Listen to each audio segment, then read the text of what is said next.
Come on, Candace, let's go party. Yeah, yeah, yeah. Ah, I can't remember how it goes.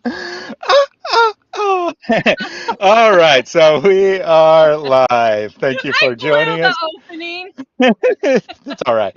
Thank you for joining us today. As you can see, we're continuing our discussion of Candace, the blonde Muslim.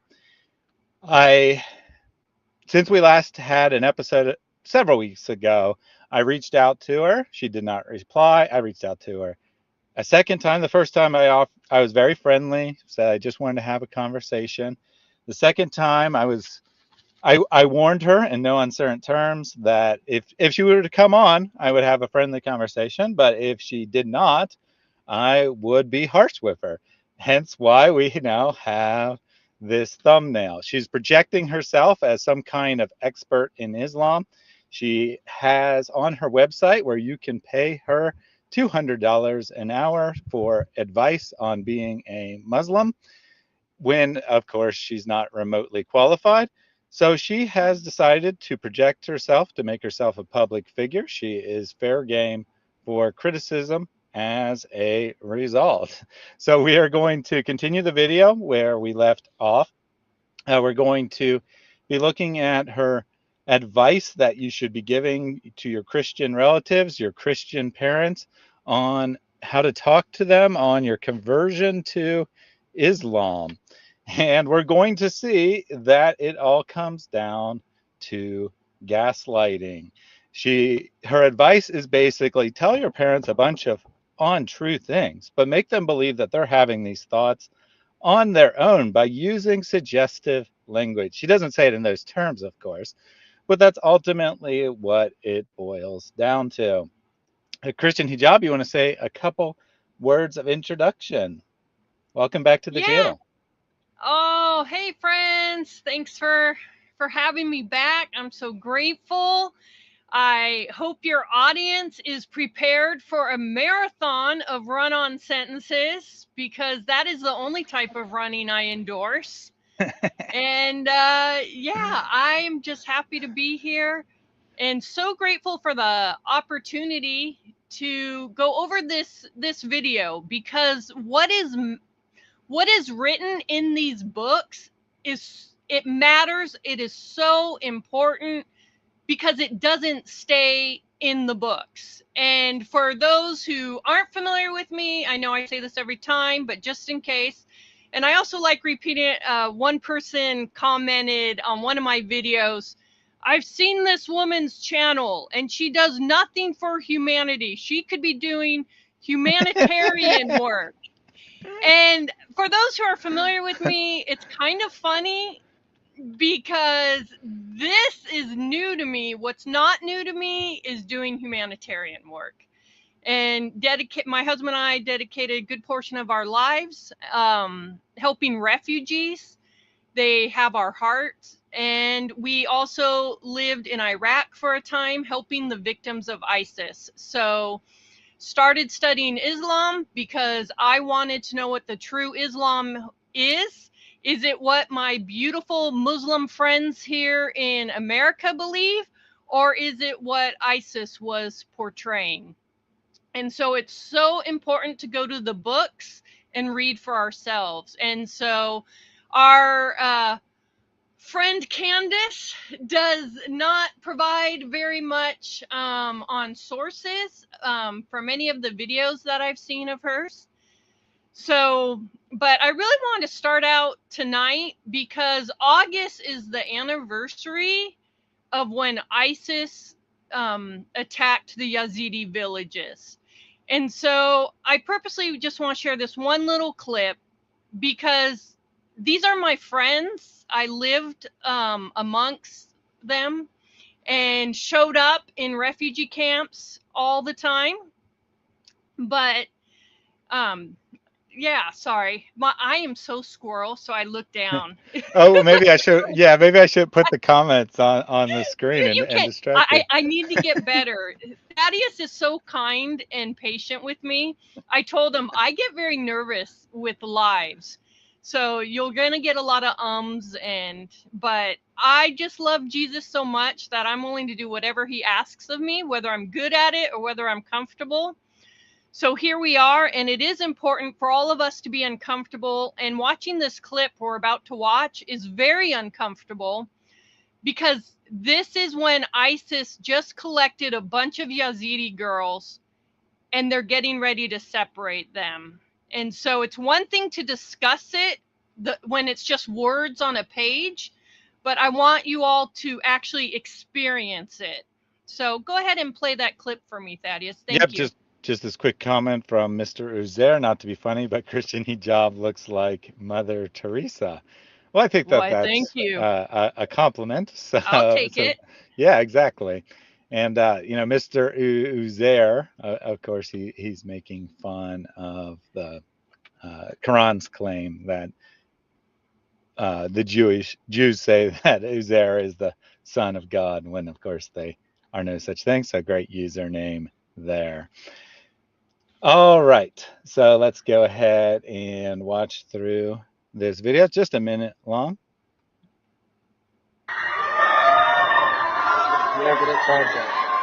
Iraq में ISIS आतंकियों के जुल्म का नया video सामने आया है। इसमें आतंकी यजीदी महिलाओं और लड़कियों को सेक्स स्लेव बनाने के लिए जबरदस्ती उनके परिवार से अलग कर रहे हैं।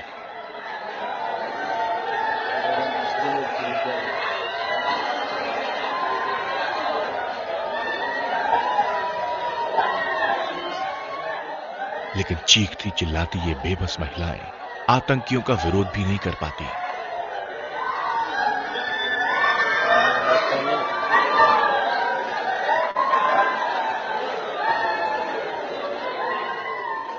वीडियो संजार का बताया जा रहा है।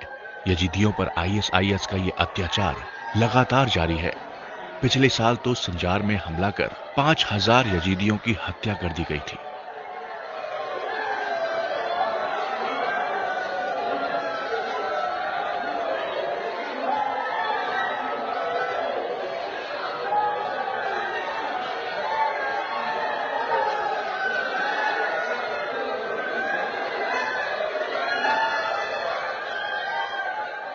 दैनिक भास्कर.com की report.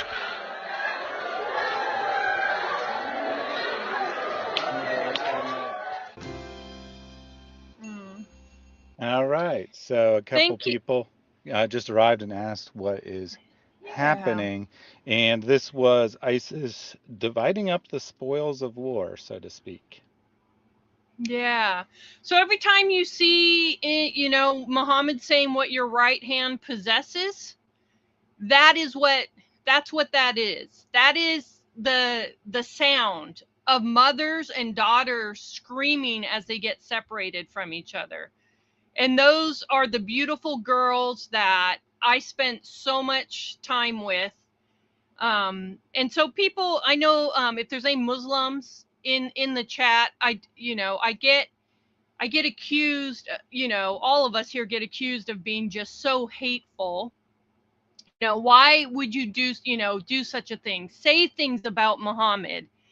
And I feel, I try not to make fun of people, but I absolutely believe Muhammad should be made fun of, should be just whatever can stop that. And so, I just wanted, being that it is their 9-year anniversary since that happened. And for those who've just joined, like I said, my husband and I worked over in Iraq with the Yazidi people in the refugee camps. And I will never get those screams out of my ears, and nor do I want to. And so that is why I share about the things we're going to share about. And so that is why we're going to review the Blonde Muslims video today. So thank you for that opportunity. Yeah, it's very easy when we're just, discussing other Muslim videos, we're having these arguments online. It's very easy to lose sight of just what is at stake. So thank you for that grounding us there. A couple quick comments, perhaps to lighten the mood. Yes. Villainous says Mother Teresa in boss sunglasses. Why, Carol thank you. Carol B says Christian hijab doesn't look like a cinnamon bun. And Mr. Uzair says exactly, but the Jews haven't claimed me yet. I wonder why. And that's very strange that they haven't claimed their prophet or whatever the Quran seems to think you are. Man, I love your audience. I look like a cinnamon bun, which happens to be my favorite, and Mother Teresa. I mean, I don't know if it can top that. Ah, my Professor Yaffle, one of my faves.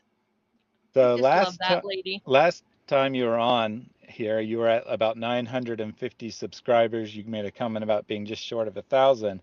How's that progressing? I am at 1010, I believe.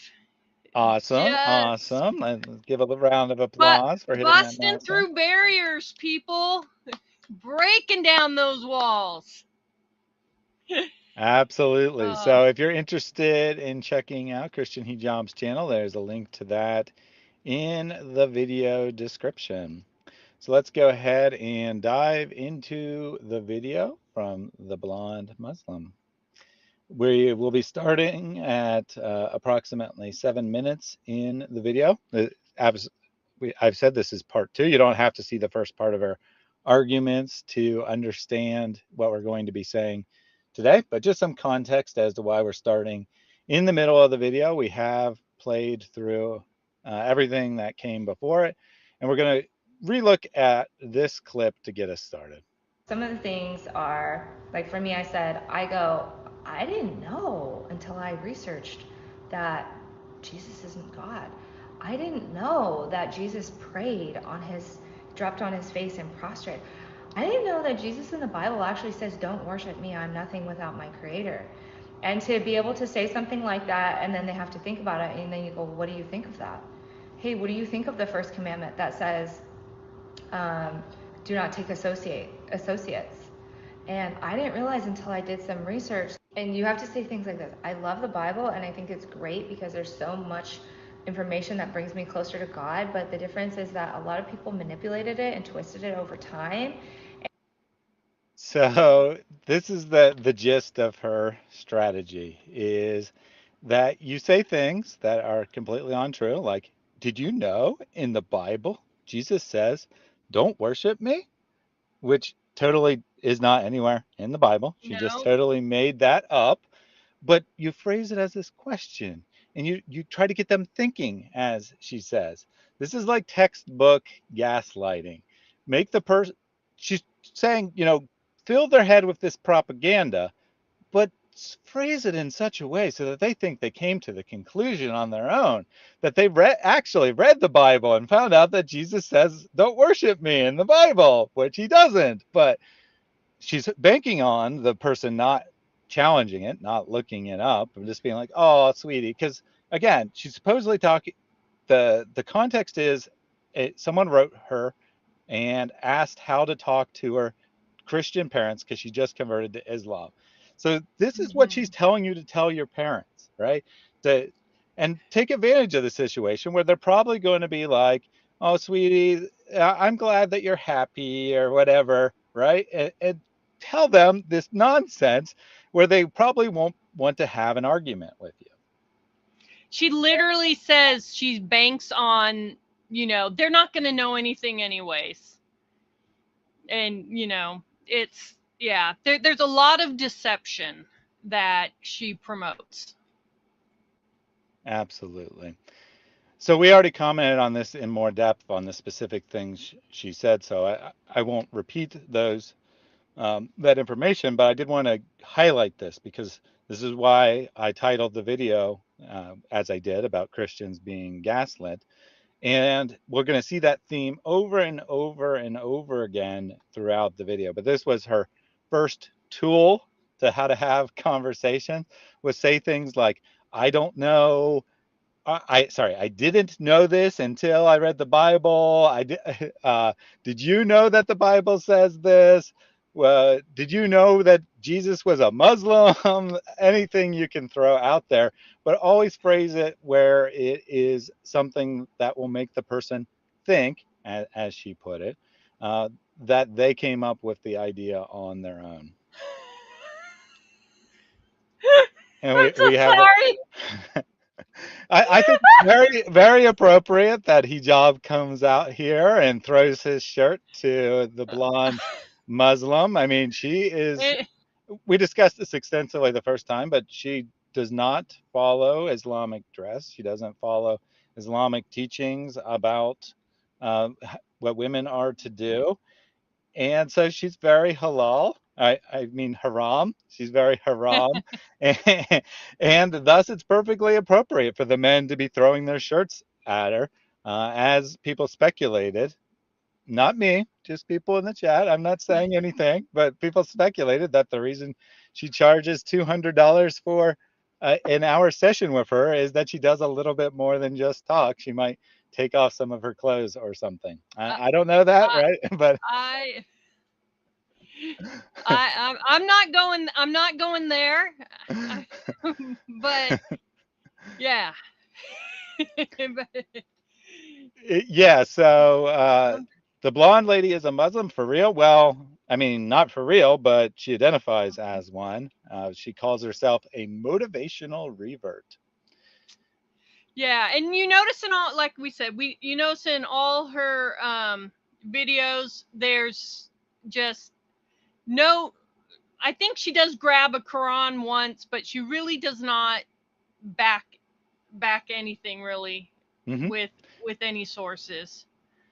Yeah, And so it's actually very revealing when she gets it, picks up a Quran, which I think she'll do in a little bit here, because it really shows how disingenuine she is, because her argument depends on knowing the chapter number of the Quran, and she doesn't actually know it. She just says that this is a good argument for the truth of Islam, and she doesn't actually even know what the argument was. And then she didn't even bother to edit it out. There's clearly edits in this video. There's jumps here mm, and there. She didn't even bother to edit out that she didn't know what she was trying to promote. So very low and effort, in my opinion. and you know, um, my thing is, if you notice with our videos, if we are going to make a claim, we really back it with the source. Like, I honestly want to know the truth, and so even if I hear something from online, I get books. I want self, because the truth matters. And so if you're going to make these claims, put up the screenshot, let people read it for themselves. Obviously on this live, we're not going to put up, every source, but you're so great, Thaddeus. You'll type it in the chat. And so, but I know when we do our pre-recorded videos, we always put up the source. And so, we really do care about being factual. I care about being factual. Jesus was always about the truth. And so the truth really does matter. And so I'm not sure if it's coming up in the clip or if it had already been said, like she's okay with lying, like it doesn't matter if you call yourself Christian or Muslim. She encourages people to, whatever's going to help get the job done, use that label. And so Absolutely. So we're going to play another segment here. This is continuing on the same theme about using the Bible and such. And then she comes to a very interesting argument about um, Muhammad. So let's go ahead and give her a chance to speak. And I think that there's a lot of conflicting information, and that confuses me. So in my research, when I found out about Islam, you can insert whatever it is. Um, and I realized, you remember how God talked directly to Moses? Well, God talked directly to Muhammad, peace be upon him. And So there you go. Muhammad, God spoke directly to Muhammad, just like he did with Moses. Uh, Christian hijab, as far as No, you know, is this actually an Islamic belief? it it is so crazy. Like Muhammad actually thought he was possessed by Satan, and then would try to commit suicide. Everything about Muhammad just shows mental instability. It does not show you know a man of a man of God. Not that we. Of course, now I'm thinking of like people who have mental illness, and so and that is not what I mean. And so I'm sorry. I'm sticking my foot and fix it, Thaddeus. Fix it. So Oh. Rose says, did God tell her to charge $200 an hour? Well, I haven't spoken to God, but I'm pretty confident that he did not, because that is totally ridiculous nonsense to think that somehow it's your job to give this advice as a motivational revert and help people enter Islam for only $200 an hour. I mean, it's such a bargain. I I'm apparently in the wrong line of work here. I could be really raking it in as a uh, motivational revert, apparently. and so many Western women, it's like it's become the trendy thing to do. It and none of those, you just don't. I have yet to hear a revert like actual talk about sources. I converted because of the sources. You just don't hear that. And I've said this a bunch of times. My beautiful Muslim friends in real life, I've yet to come across any of my Muslim friends who've actually read the Quran. And that's just crazy to me, that you are staking so much and you've never even read the source. And so hopefully we can break some free from the evil teachings. Absolutely. And the reason that she doesn't make any decent arguments the whole time, but the reason we're responding to her is because she does reach a certain type of person. As you said, it's very trendy to convert to Islam. We had a Muslim in the chat earlier complaining about how he's victimized as a Muslim, and to certain people, it is attractive to be a victim. That there's a certain appeal to it for a certain type of person. Now, obviously, a lot of people don't want to be victims, but to a certain type of person, there's some appeal to it, and that's exactly what she's playing on, and she's attracting a decent sized audience. Her subscriber base is fairly similar to mine. It's like 16, 17,000. Mm. So it was completely reasonable, incidentally, to say that she could come on this channel. It's not like me asking, Muhammad Hijab or Ali Dawa, who have like 700,000 and a million subscribers respectively, to come on the channel. That wouldn't be reasonable for me to say, well, they're running away, they're hiding because they didn't have time to come on the channel. However, in her case, it's a perfectly reasonable, valid request. And if she doesn't want to show up, fine, no problem. We will just criticize her without her having a chance to defend herself. But the arguments need to be answered. Incidentally, that reminds me, I'm going to put a poll in the chat while we play the next segment, asking whether. So last time there was a suggestion that I should go ahead and pay her $200 for an hour of her time and see what happens. I don't have a problem with paying her $200. I do have a concern, though, that she might just take the money, and then as soon as she realizes it's not actually a Right. counseling That session, not actually give me an hour of her time. So that's my only concern. that So let's go that would ahead. be a genuine concern. Let's go ahead and watch a little bit more. In this next segment, she's going to give some of her best, I suppose, arguments for why she is a Muslim. The Quran, the difference between the Bible and the Quran is the Bible is a bunch of he said, she said, I saw Jesus, he did this, I heard this about this, this is how so and so did this. And it's a collection of stories. So the difference would be like people who've seen me and interacted writing a book about all of the things Candace did and said in her life, right? And maybe I said I like blue one day to somebody, and to another day I said I don't like blue. So maybe in that book there's confusion, there's conflicting, and then you have to leave the human element, perception, things like, depending on the person's day, what they heard, the brain can perceive something that never happened. So somebody could literally see something and think it happened without a doubt, and subhanAllah, the way the perception is, you don't really know. That's why they say there's her side, his side, and then the truth. There's three sides to everything. So I had forgotten about that segment. The I didn't the actually the put it in my notes. So it's the next no, segment there's where she starts just getting the her truth. right. There's it's just the truth. There's just the truth.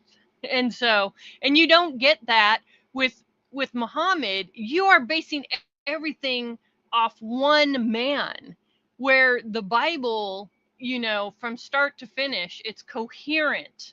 It flows. Nothing about the Quran is coherent.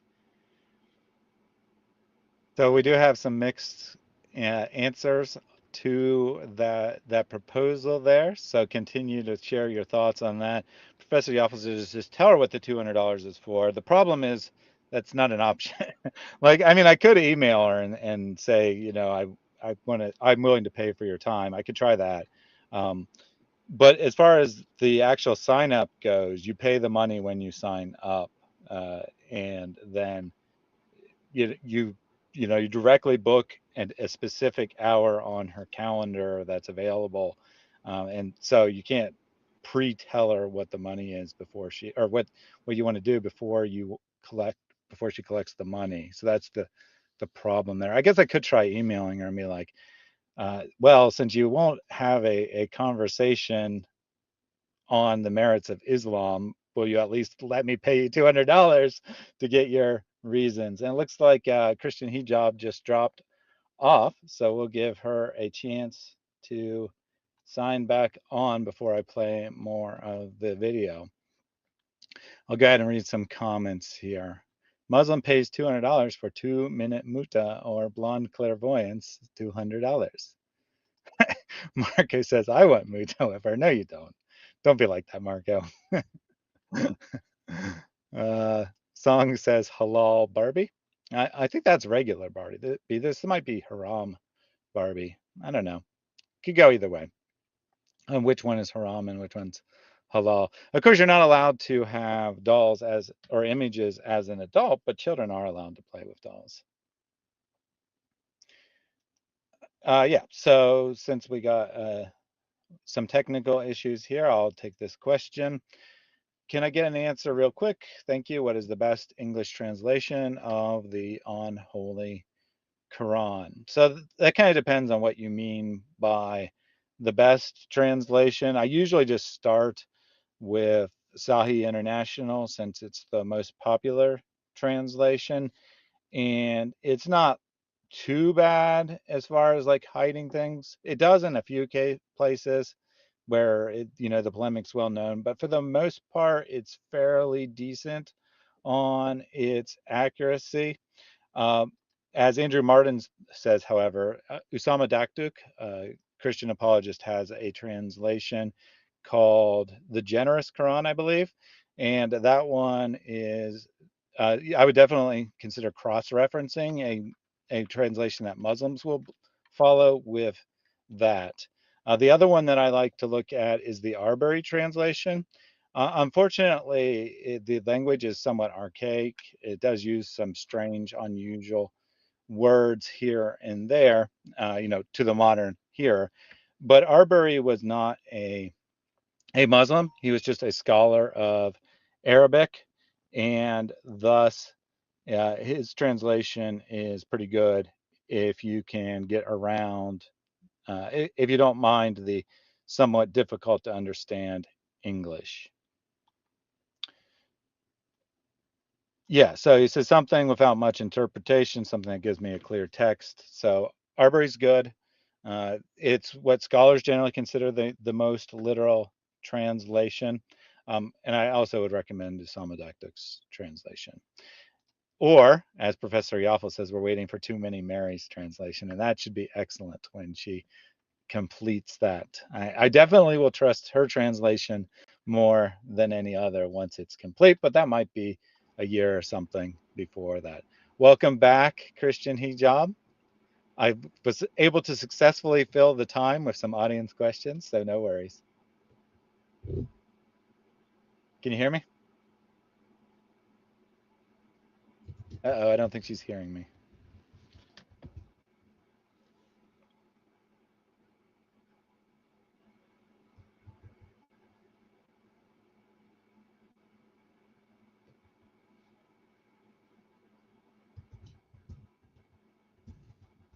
Yeah, it is like reading a child's scribble. The the Quran there's always been this historic hesitancy to translate the Quran, and that's because when you translate it into the vernacular, you realize how vapid it is, how empty and pointless so much of the language is. As long as it's in Arabic and there's some, or any language for that matter, you don't understand, and someone's giving it a lot of feeling when they're reading it, then it might sound wonderful. But when you actually understand the words, you understand how repetitive, how boring, how idiotic in many places it is. Yeah, exactly. You have to speak a specific dialect of Arabic to understand the Quran. Uh-huh. Uh-huh. And only about 15% of Muslims speak Arabic, and I would say less than 1% speak classic Arabic, the language that the Quran is actually written in. So I guess no one understands what Islam is about. Such a shame. So we're still having some tech issues on Christian Hijab's end. So I'll read a couple more. Reason answer says, no, you don't, Marco. Well, chuckling. I like that. There, Houston says there's three sides to every issue: those who can do math and those who can't. I like that. I like that.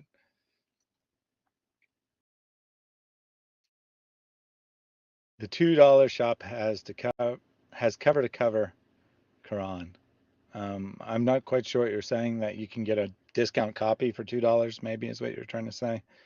Yeah, I mean you can get a free copy online. You can get a Samadektuk's translation by donating to his ministry and so forth. So I'm not quite sure what that is supposed to mean. Hey, Christian Hijab, are you muting us? No, I don't think that's it. It's having some sort of tech issues. Gideon's Quran. Yeah, I don't think there's a Gideon's Quran. Sorry. A couple of people also said Robert Spencer's critical Quran is a good thing to get. I'm not actually 100% sure if the text is a original translation or not, but what the benefit of that is you get lots of historical commentary. Christine Job just texted me saying that she's having tech issues. No worries, no worries. So Dr. Benjamin says Muslims worldwide are crying over an ex-Muslim burning a Quran, but the same Muslims are now burning churches across Pakistan. How does that make sense?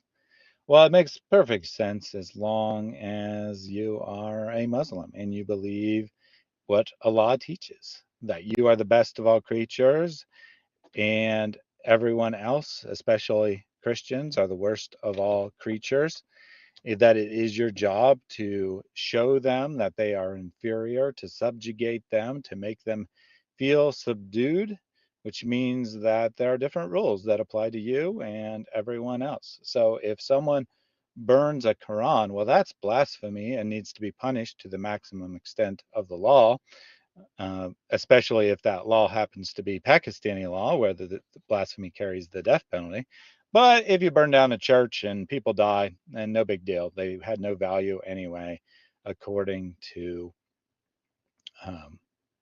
according to Muhammad and Allah. Marion says there's three sides to everything, but her prophet said don't say three.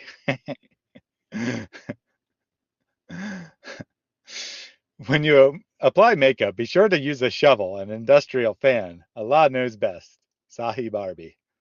She does like to wear a lot of makeup, which incidentally is also haram. Uh, Makeup isn't technically haram, but wearing makeup for someone other than your family, so your husband, your father, your brothers, any other male that you wear makeup for, is haram. And the blonde Muslim is wearing a crap ton of makeup for YouTube, trying to promote herself on her looks. So that is also haram. Not covering your hair is considered a grave sin in Islam. So she's guilty of that.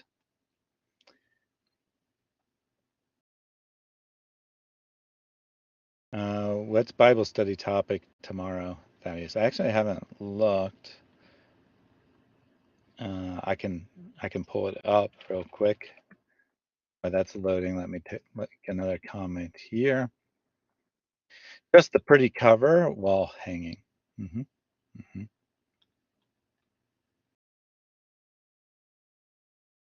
Gotta love IT. Just ask Mary. Islam is all about being obtuse while being an open jail. Yes, absolutely. You can. It's like Hotel California. You can enter at any time, but once you're there, you can never leave. This is Islam. Say whatever you need to say to get someone into Islam, and then once they're there, make sure they're aware that if they leave Islam, despite the fact that they probably entered because of some lies, if they leave Islam, then they are subject to the death penalty. All right, let's see. So the Bible study for tomorrow, and in case you don't know what Ian is referring to or the villainess is referring to here, on my other channel, Reasoned Worship and Bible Study, we have a Bible study every Friday. Looks like we're going to have Isaiah 56, Psalm 67, Romans, the end of Romans 11, and Matthew 15. And just scanning those topics real quick to see what stories those are.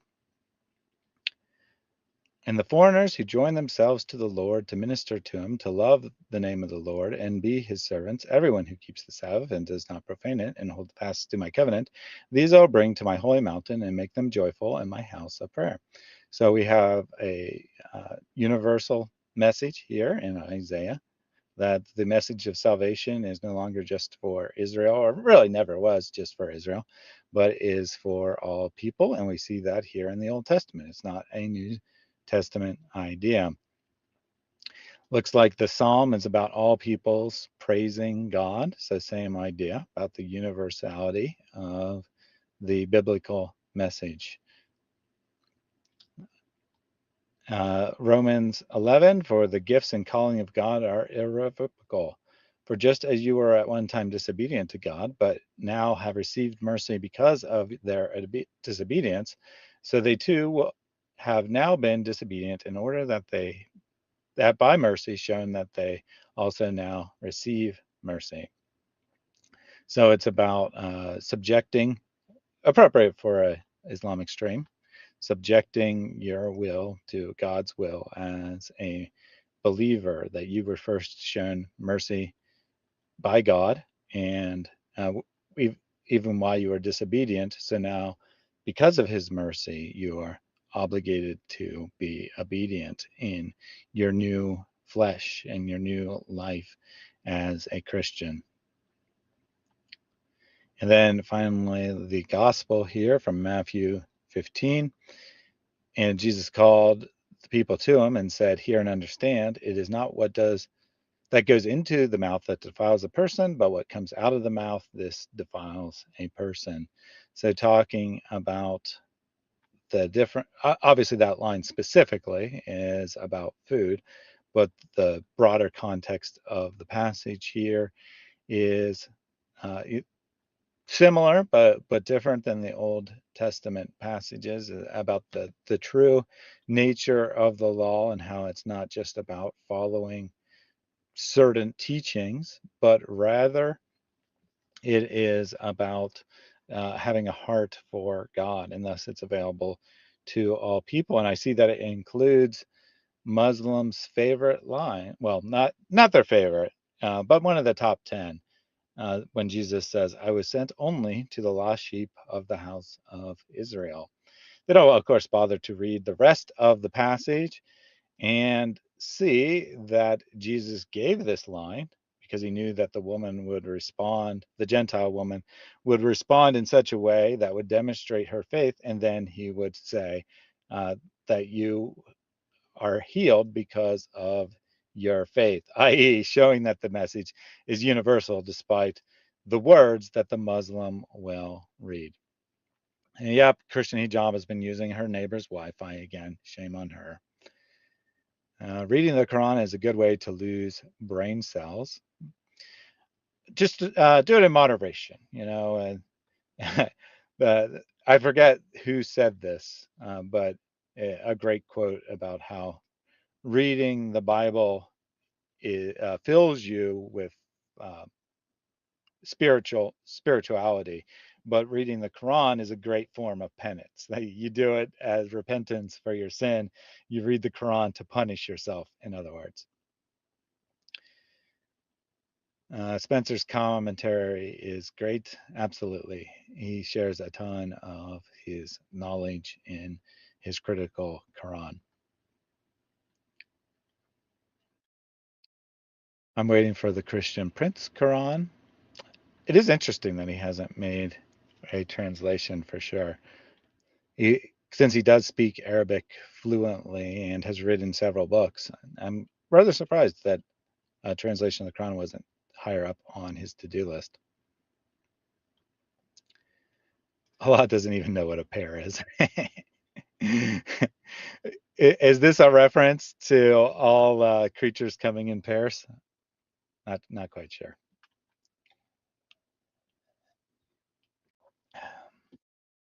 Yeah, the inheritance verse is definitely great evidence that the Quran is false. It's strange that in most of the common, and sorry, let me rephrase that. In the most common inheritance situations, the math of the Quran works just fine. But if you have an unusual situation, then it doesn't add up to one, and there's parts left over because Allah apparently didn't know math. Very, very Anyway, strange from an all-knowing, all-powerful God. Welcome back, Christian Hijab. when you go through Google, I'm gonna have to exit out again. Uh-oh. All right, I'll continue. I'll continue to read these comments. Are men allowed to wear makeup? That's a good Let question. me exit out. It went through Google somehow. Let me message him. I can actually hear you. Just So I think we have the same problem where she can't hear me, but I can hear her. So yeah, are men allowed to wear makeup? I think that they are allowed to improve their appearance to a certain degree. he can. Do you have me muted No, so you're not muted. everyone can hear me? So everyone on live can hear me, but Yep, I yep, can't hear them, and I don't know how to yep. fix it. I don't want. Type me, Thaddeus. What do you want me to do? I am so sorry. Maybe you can give me a tutorial sometime. All right, let's see I'm gonna here. wait for him. Yeah. Uh, My sweet husband came to help so they can hear us, but when I try to open it on Safari, it won't bring me to the studio, and I don't know why. um, let me try. Let me try disconnecting me and reconnecting to see if you can hear me then. Hit this. Okay. Sound.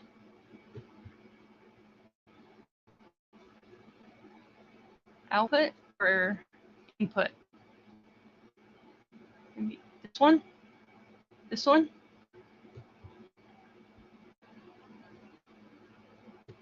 That? That's the microphone. What do this?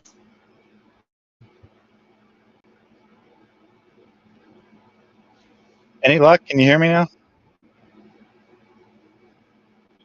No, you. No. This is so embarrassing.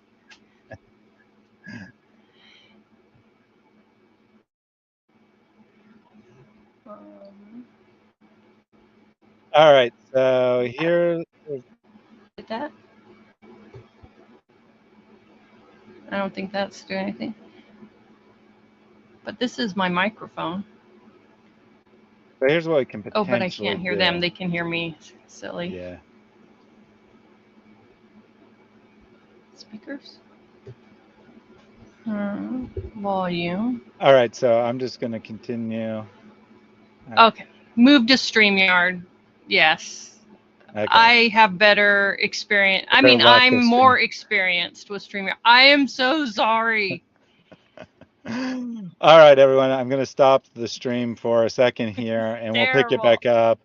You won't get any of my usual animations and whatnot, but hopefully we can at least continue the stream. Technology working, and fingers crossed, it'll stay that way. If you can hear us in chat, please let us know that you can hear both of us. Christian Hijab, why don't you say a couple words? Oh my gosh. I'm so sorry, guys. It takes a village to keep this girl on track. But thank God for the grace of God, of you wonderful people who are patient with me. I'm facing the wrong way now, but I'm not touching it. I'm not touching anything. Hands off. Look, no hands. All right. I'm getting yeses that everyone heard. So that is good. Yep. Stream back. Yes, 111. All right, good. Got it. Let's do it. So Villainous is still stuck. So refresh the page. If it's stuck for you, refresh the page. Which you probably actually can't hear me if it's stuck for you. So, so I don't know. Somebody tell him to refresh the page. I don't know. Yeah, some of you might need to refresh, definitely. I need to refresh. I'm going to have a cracker. And Time is Fleeting says, so the reason for Hijab's fanny pack, fanny pack, that's funny, is because whereas a woman has to cover / be covered, I think what it's saying is, so what a woman has to cover is her entire body except for her hands and face, and whereas a man's aura is between his belly and butt. He probably ran out of characters, so it's becomes one word, belly butt. And that's correct. Funny. Yep. Oh my gosh. I was a little panicked. Okay, so he fixed it. The reason is that a man has to cover the area between his navel and his knees. Yes, that makes a little bit more sense than belly butt. Oh, I get it. It was belly button, and you didn't realize that you were out of characters and kept typing, but then it got cut off at belly butt. That's hilarious. That is funny. All right. So we are back. Hopefully everything works well going forward. I'm going to take a drink of water too. And I apologize about the stream today, but this is live YouTube. You get what you get. Sometimes it works great and sometimes it doesn't. When you work with a rookie, that's what you get. Wacky quacky interpretation. Yeah, I think the belly butt is definitely a wacky quacky interpretation. I don't know if that's why you said it, but that's what I'm going with. Maybe you just wanted to see the duck. I don't know. All right, let's go ahead and get the blonde Muslim back in here and hear some more of what she has to say. And then I would say something like, but once I started researching, well, what is the Quran? Well, just how God talked to Moses, peace be upon him, God talked to Muhammad, peace be upon him. And okay, so the Quran is really crazy. When I started researching it, there's all these numerical things. Well, I agree with that statement. The Quran is definitely really crazy, just maybe not in the way that you mean. Just a quick comment there. So she's now going to give what she discovered in her research about the Quran. This is her only actual attempt at anything resembling an intellectual argument in the whole thing. So let's go ahead and see what she has to say.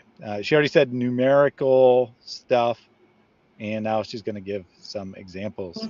And like, there's really crazy like scientific information in it that is so weird. They could have known all of this stuff because it was revealed like 1600 years ago, and there's things in it about like they didn't have science, they didn't have microscopes, they didn't have the ability to fly, they didn't have the ability to go deep inside the ocean.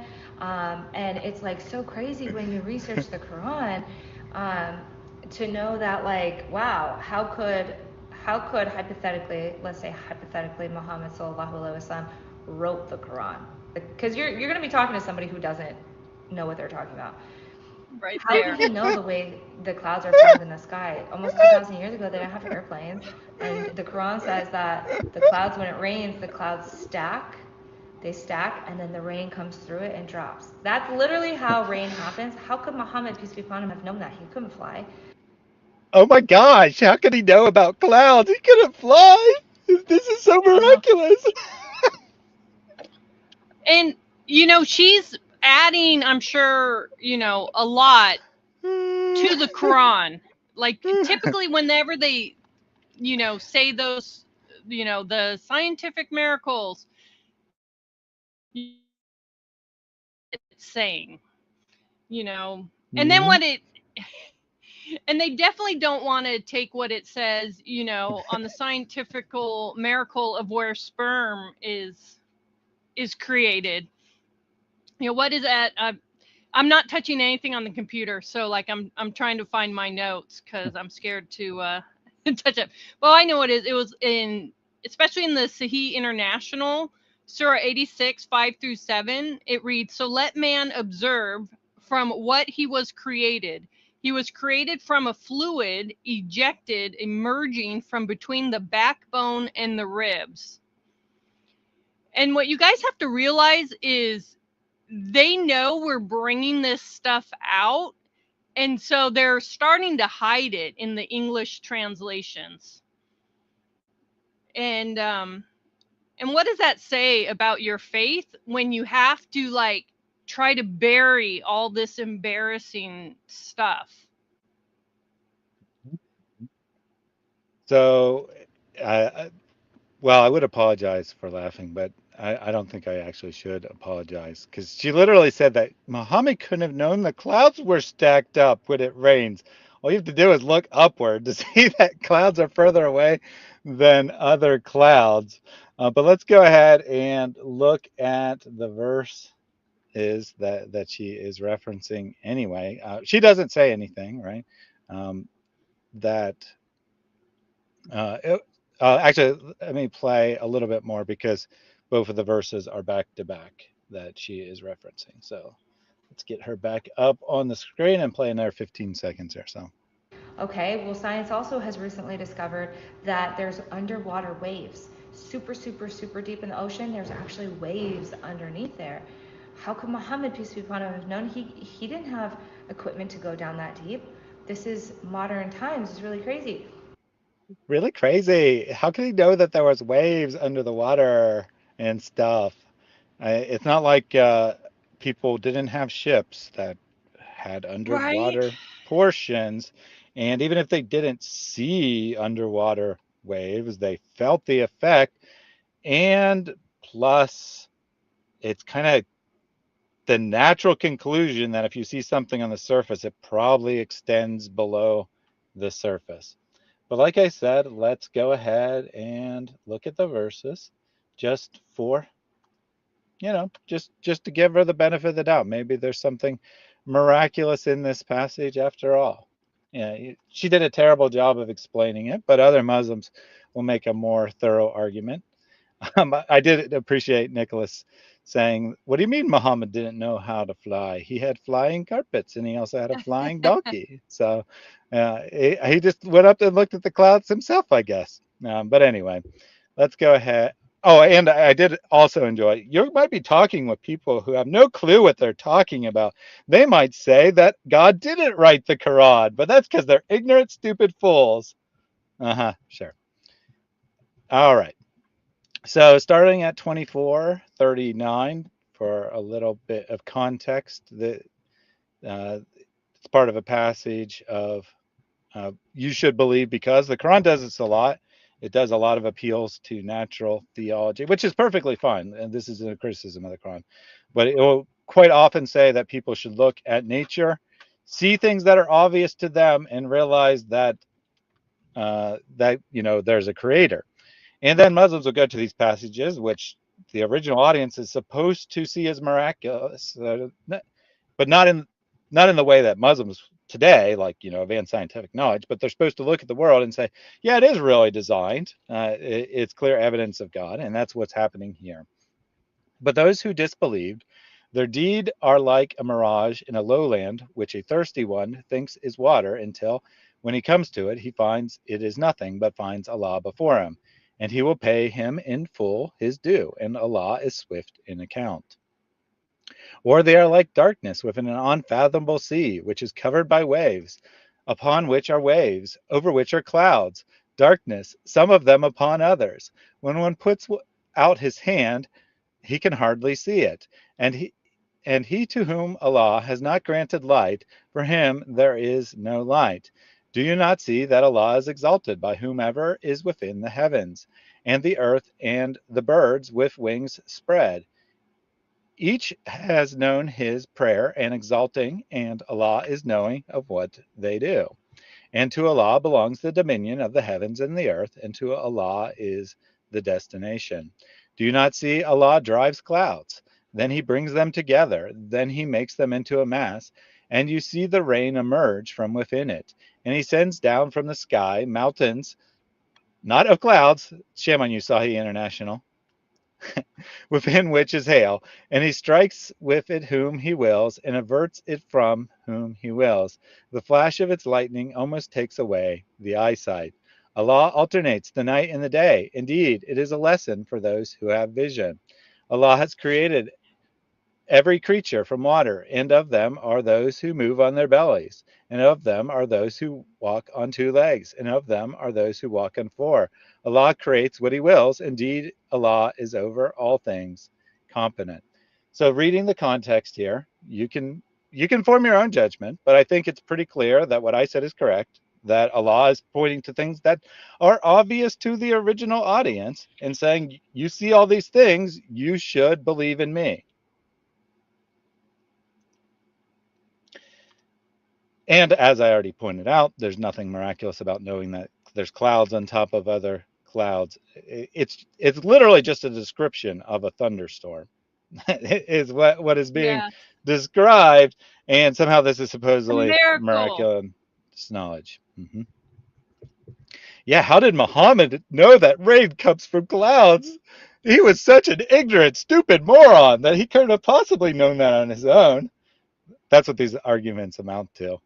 Usually it's I really feel like someone should probably send her the Ali Dawa clip, so the next time she makes a video, she knows she can take scientific miracles off of her list of reasons why Islam is true. One of the reasons I accepted Islam was the scientific miracles. I'll be honest with you. And now we know that this whole scientific miracles was absolute nonsense, not in total, but guess what? Allah led me to Islam. One of the reasons was because of the scientific miracles. And guess what? Did I leave Islam when this whole scientific miracle thing got debunked? No, I stayed because I grew in faith. And just for the follow-up, The scientific argument, scientific miracles in the Quran is debunked. Debunked. Not science. To hell with science. yep, not science, no science. And then she's going to give a couple more of her scientific arguments. I don't know. I don't know if they can even be qualified as that. This is not one that I usually hear about miraculous knowledge of clouds, but hey, there you go. And that verse that which she said was about waves, that's the one that Ali Dawah said when he said, after he said not totally debunk, he said there are some interesting things like holding your hand out and seeing that you can barely see it underwater, as if you have to go deep underwater to barely be able to see. You have to go a few feet deep before it gets dark. I All really right. feel sorry for them, like having to defend such horribleness. Yeah, I mean, it's a sign of sheer desperation. You know, probably most Christians in the chat have never encountered an argument from someone saying that the Bible is filled with advanced scientific knowledge. Now, there are people who have said this, but you don't normally encounter that argument because we have a lot better arguments. But in Islam, Right. it's sheer desperation. So they have to go to nonsense like this. And she did her research and found all this stuff. Sure she did. Sure she did. And she totally didn't convert to Islam for emotional reasons, and then afterwards find this nonsense that she can't even remember, as we're going to see when she argues about bees, and then backfilled that as her reasons for being a Muslim. I am as a blondophobic as much as I am Islamophobic. All right, then. All right, let's get Candace back up here. All right, what is your next amazing scientific argument, Candace? Well, the Quran also says that the embryo is formed in 3 stages, and that the sperm and the egg, and it becomes tissue, and then it becomes a blood clot, and then it attaches, and then it forms in 3 stages in the womb. Like, they didn't have science, they didn't have the microscope. How could they have known that? Well, if that's what they knew, then there's a real problem here.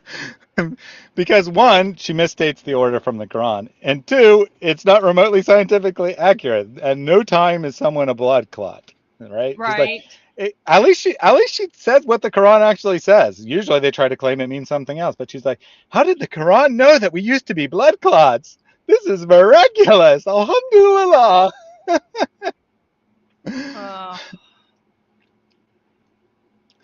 That is. And yeah, and as a Protestant believer and a couple others point out, the Quran does not speak of an egg.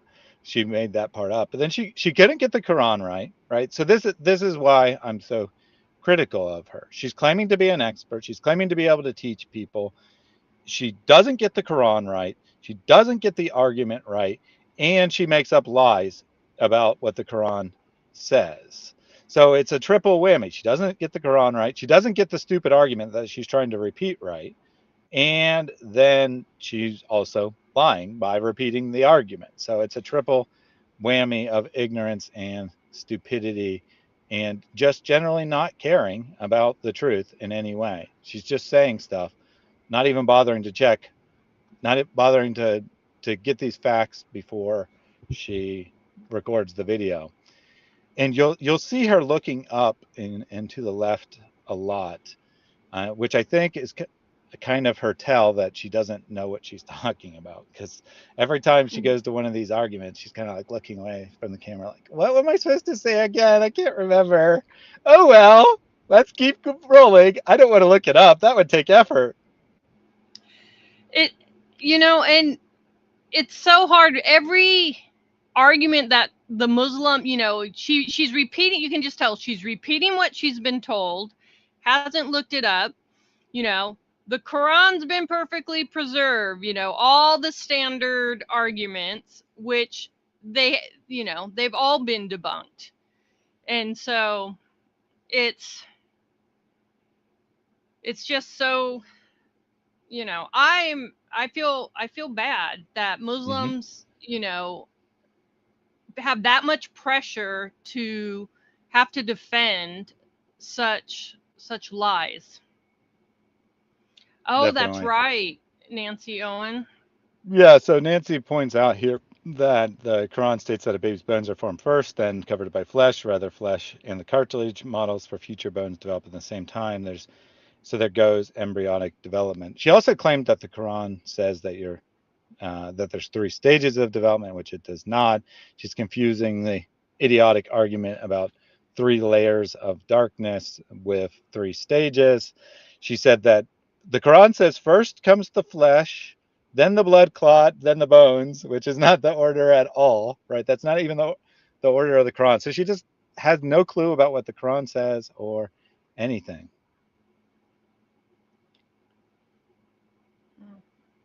And well, thank you, Nur, for some rare honesty that What's wrong? Jesus was in Nur is fact. a Muslim, and she agrees that blonde Muslim is completely wrong here because Jesus is, in fact, portrayed and depicted as a divine figure in the New Testament.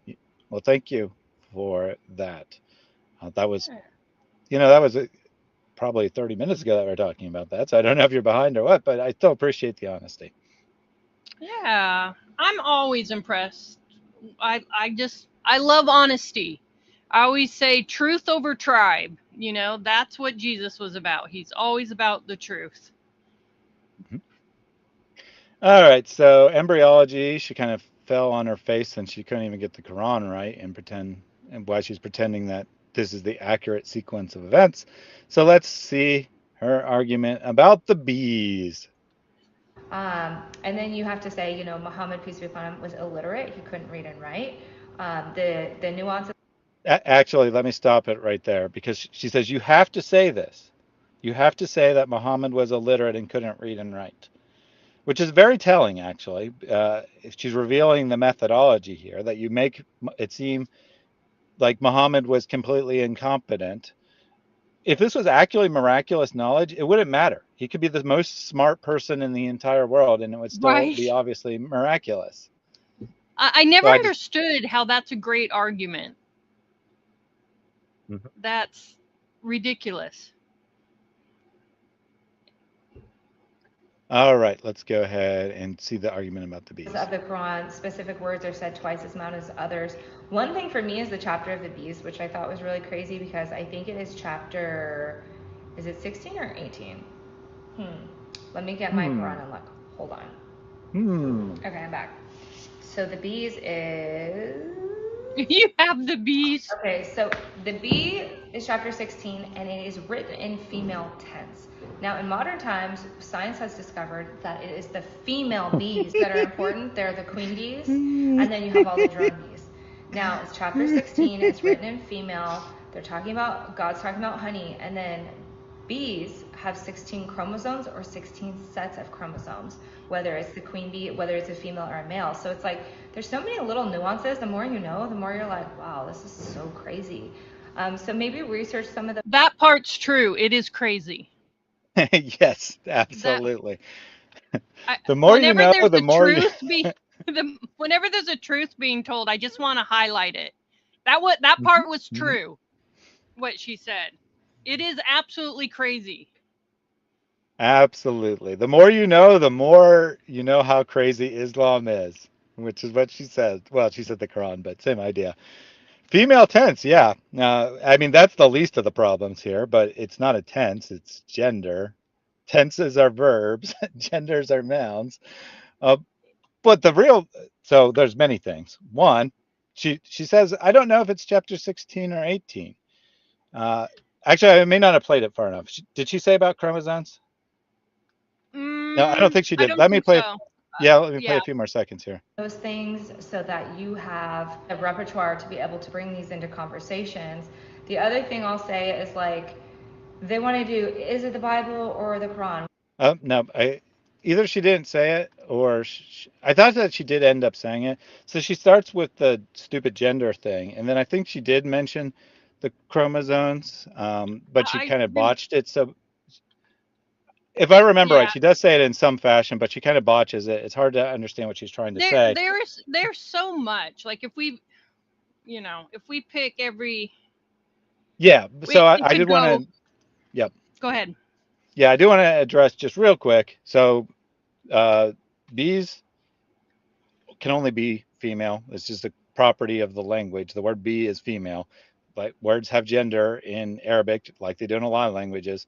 Every single occurrence of bees is female. There's nothing miraculous about using the only possible form of the verb, or I mean of the noun, to describe bees.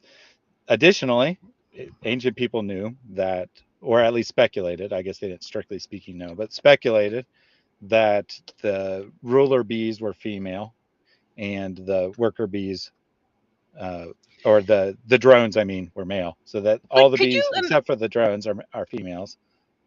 Thaddeus, could you imagine, like, you really care about, like, she's talking about talking to your family, Uh-huh. going to heaven or hell. You want to bring your best argument to them. Well, I think she is bringing her best argument. And that, and that's what I'm saying. That's how empty Islam is.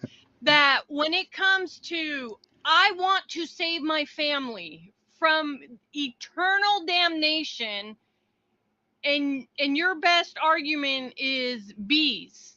Bees were mentioned, and that's amazing. And Yeah, so it's yeah, it's very telling. indeed.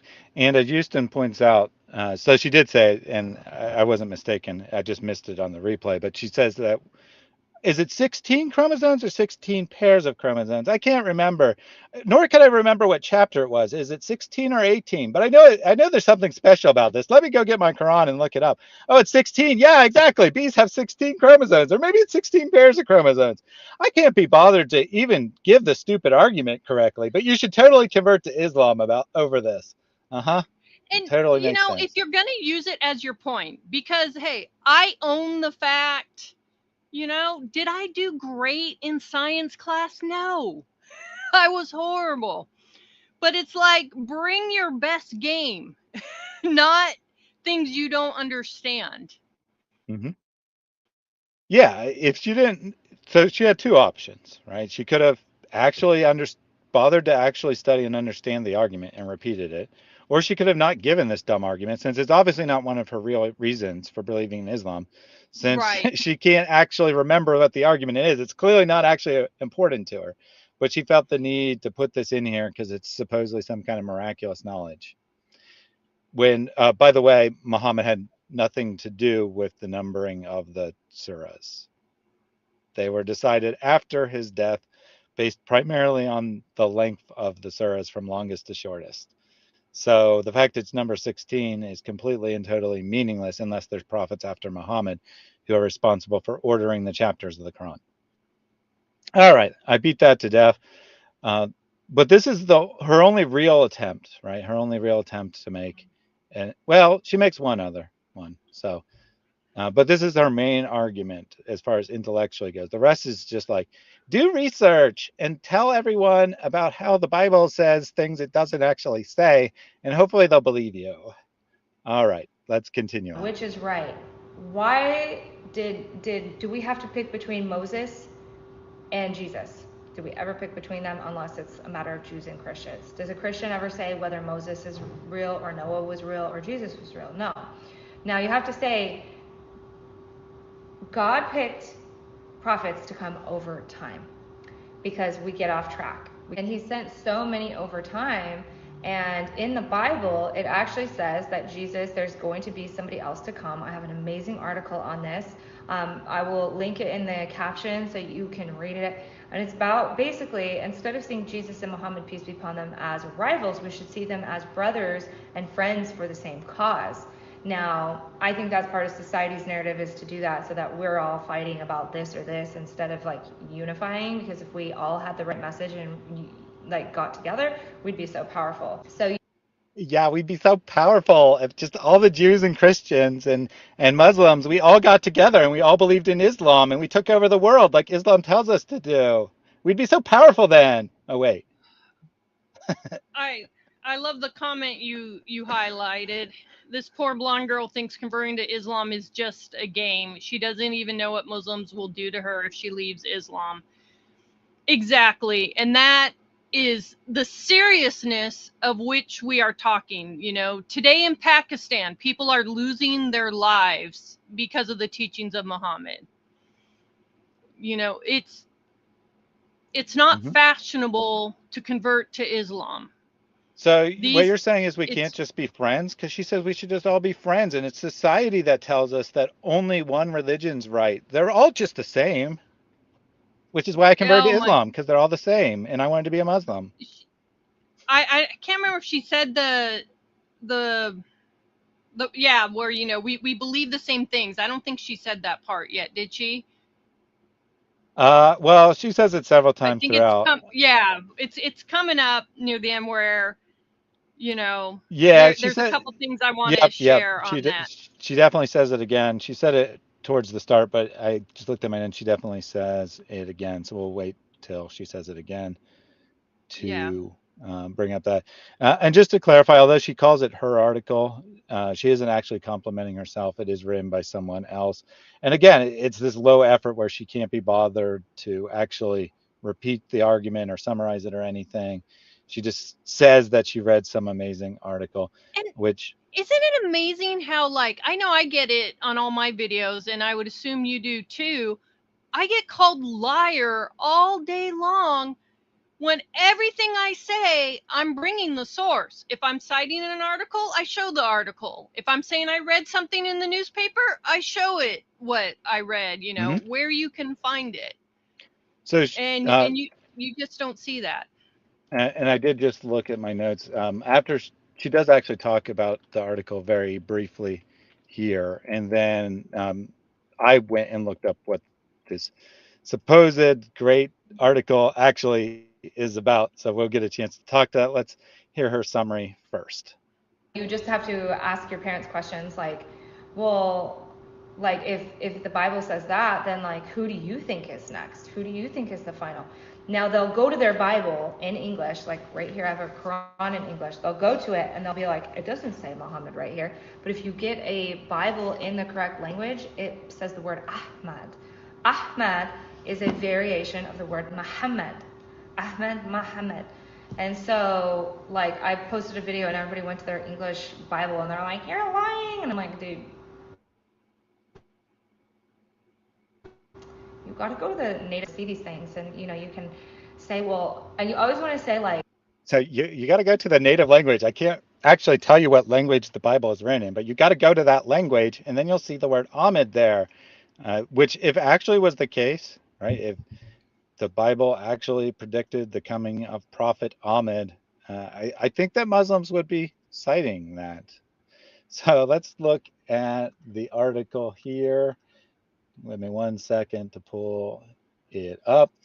Uh, so her scholarly article that's really amazing is a Huffington Post article. So that's problem number one. It's a opinion piece by some random guy named Ian Meverock, and we'll see who he is in a minute. But here's the thing: in this article, he doesn't actually make the claim that she claims. So this guy is some whack job who is teaching some sort of Chrislam where he's trying to merge Christianity Mm. and Islam. Here's where what he actually says, right? So she misremembered, confused it. So he talks about what Jesus actually says. Look, in Greek, the native language, Parakletos. Does that look like Ahmed? No, it doesn't. And then he says, for centuries, Muslims interpreters have seen Muhammad as the advocate and the coming of a future prophet named Ahmed is found in the Quran. And then he says, it's very close etymologically to the Greek word parakletos. Well, no, it's not. It's similar in spelling. Right. That's There's like saying boat and coat are the same. I mean, they sound they you know they sound the mm-hmm. same. It's just Yeah. so So ridiculous to use. It sounds the same. You know, mm-hmm. similar.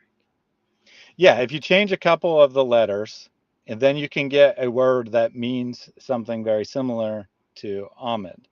And is that where the confusion came from? Is that where this prophecy, so-called prophecy, came from? It's debatable. I don't know. Maybe that's really how the confusion got into the Quran. But what we know for sure is that there is no linguistic relationship between these two words. They just happen to be spelled similarly. And furthermore, the New Testament makes it, including from the words of Jesus, makes it explicitly clear who the Paraclete is, and it's the Holy Spirit. So, as this author says, right, Christians normally read them as part and parcel of Jesus' promise of the gift of the Holy Spirit. So he correctly states that, and then he never. And because he's not teaching Islam, he's in some weird cult of his own creation. He doesn't say that the Muslims are right. He just says uh, that it's a dual kind of. He makes this argument where it's kind of a dual interpretation, that it is about the Holy Spirit, but it's also possibly, maybe also about Muhammad because he is a spirit of truth. So that is this amazing article. Now I'm going to go to this individual's website. I wouldn't discredit his argument based on who he is, but I think it's important to understand who he is. Look, coaching for transformational change and impact leadership. Coaching is unlocking people's potential to maximize their own performance. It is helping them to learn rather than teaching them. In other words, he's a motivational speaker, just like Blonde Muslim wants to be. He's not qualified to talk about religious scholarship in any way whatsoever. He sells himself as a self help guru, just like she wants to sell herself as. And then he says that he holds advanced diploma in personal leadership and executive coaching from Kingston College in Dublin, a PhD in theology and ethics, and an MDiv from Boston University, and a BA in philosophy. So I guess he does actually have some qualifications, right? So I take back that I'd forgotten. I looked this up a month ago in preparation. So I forgot that he does actually have a relevant degree. But again, he primarily is selling himself as a motivational speaker. And then he says he's the director of the Common Street Spiritual Center. So this is his so-called church here. Clicked. We are open in person and virtually. Look, they have pride flags flying on their building. All are welcome. Does this look like it has anything, an inclusive community, like-minded people supporting one another? Does this look like it has anything whatsoever to do with Christianity or Islam? Or is this just some nonsense of his own creation that is not supporting Islam or Christianity? And she calls this a very amazing article. That's pretty amazing that she thinks it's an amazing article. I'm Oh, like, you but know what? where? It's like, but look how you have to go to the article. Where are the sources? You know? And I just realized since it opened in another tab, the audience wasn't seeing the website. So let me just bring it up. You already heard me talk about it. So I just want you to see the visuals though. They got their pride flags. All are welcome. You click on this, you get their statement of inclusion about, there's no mention of Jesus or Christianity or anything. It's a spiritual center. Becoming a member of the spiritual center is not a transaction, it's a choice to stand and grow as part of our growing community. And that opened in another time too. Dang it. Dang it. Automatically opening things in new tabs when I shared a tab. That's all right. And you know what? It still didn't work. Why didn't it work when I changed? All right, fine. This time I shared the window. Might just try one more time here. I don't actually know why when I put it in the same tab it Ah, still did. Yeah, there you there we go. go. There's your inclusion center, And and that then, is what she is and using then as a here's your source. this statement. Yep, this is her source. like, again, I don't discredit, this is a genetic fallacy. I don't discredit what he said because of who he is, but she's appealing to him as some kind of, you know, trustworthy source, and he is teaching open. He's teaching, you know, spirituality, but not religion type thing that has nothing to do with Islam, nothing to do with Christianity, and is just all his own imagination run wild. So he may have a PhD in theology, but he has no clue what he is talking about. As I already addressed the argument directly earlier.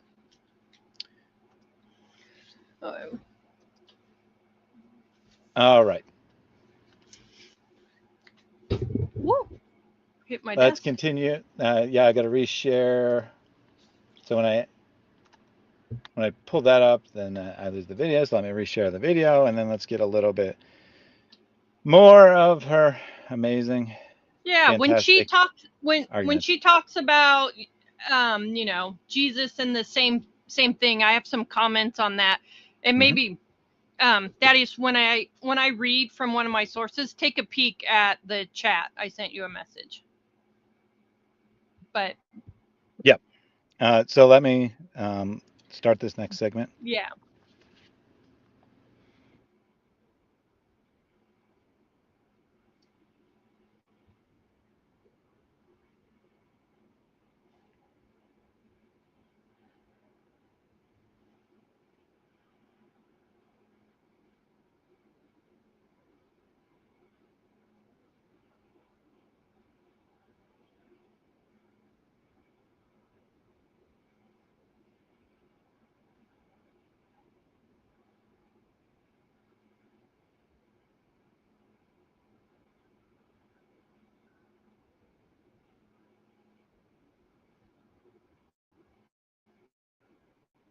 Oh, dang it.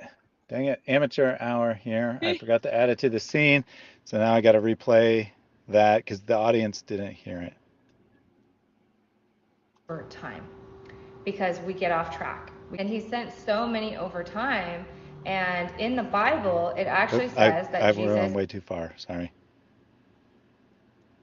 We were at I feel right like I about here. became a better Christian. And this is my actual story. Yep, little bit. It Boom. says Sorry. don't associate anyone else with the native languages of these things in order to see There we these go. things. And you know, you can say, well, and you always want to say, like, not fight and defend, and you go, well, like, let's say your parents say, like, well, why did you decide to become Muslim?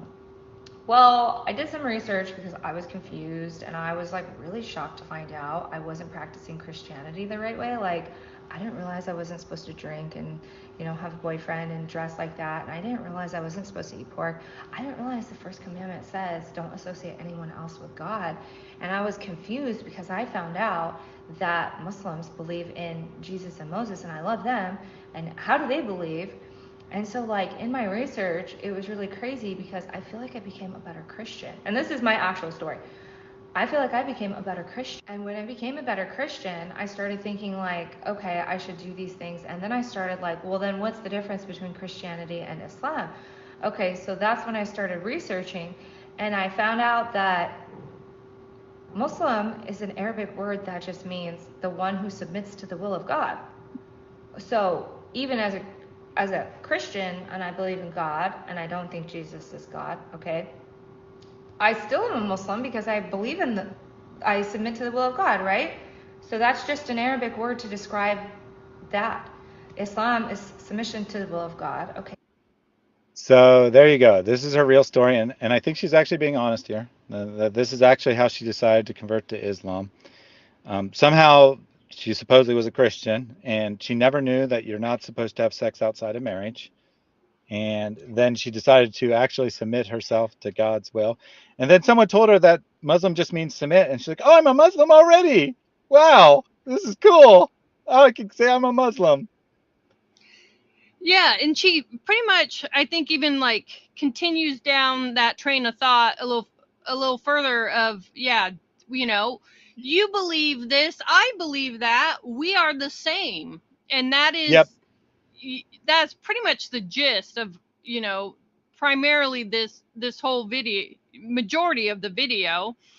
And which is interesting, in James 2:19 it says, "You believe that there is one God, you do well. Even the demons believe and tremble." And so that's not saying much, like that's your sole purpose. And when I saw this, I was thinking, there is no comparison at all. We could not be farther apart. Jesus, Jesus taught, love your enemies. Muhammad taught, fight those who don't believe until they believe. We could be on here for hours just talking about the differences. But also, Jesus from the cross said, Father, forgive them because they don't know what they do. And so I just want to read something for you from Shaf. I can never pronounce anyone's names right. I'm sorry. It has no effect on the truth, my horrible pronunciation.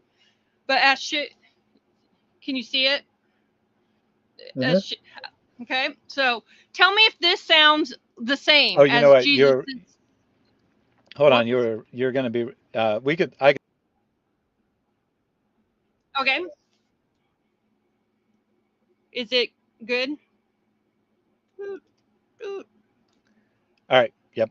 I Okay. just made you bigger. That's all. So the audience can Well, see if thank they want you. to get the book. Yep. So the judgment of Sharia regarding someone who curses or disparages the prophet.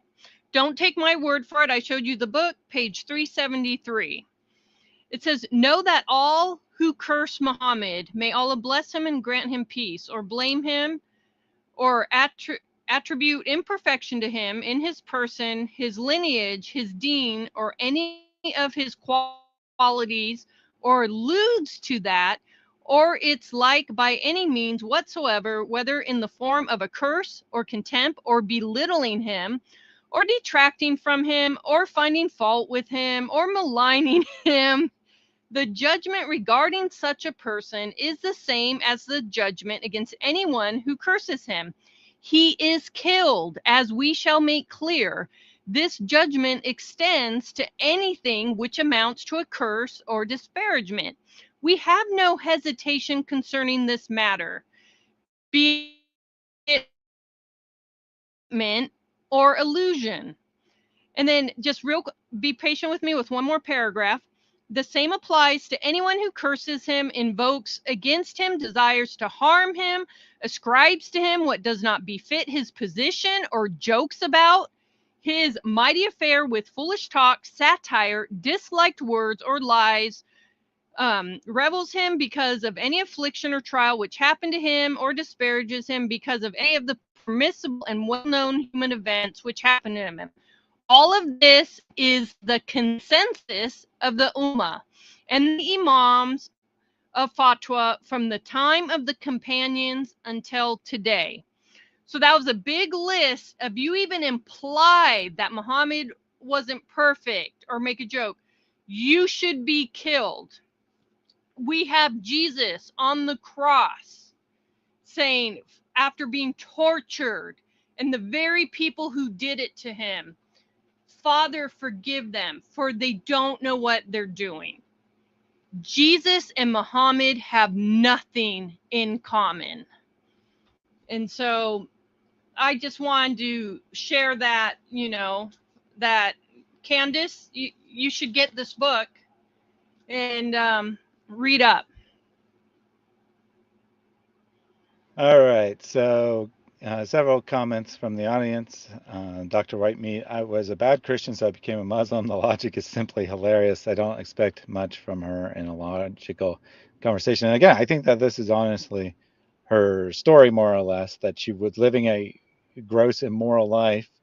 She decided to become serious about religion. Someone told her that Islam just means submission. And she's like, oh, I can say I'm a Muslim. And then she did. She jumped ship while not knowing her religion. That's clearly true. I love Jesus. Do I love Moses? Do you all love Moses? I never thought of it because I never met him and he is dead.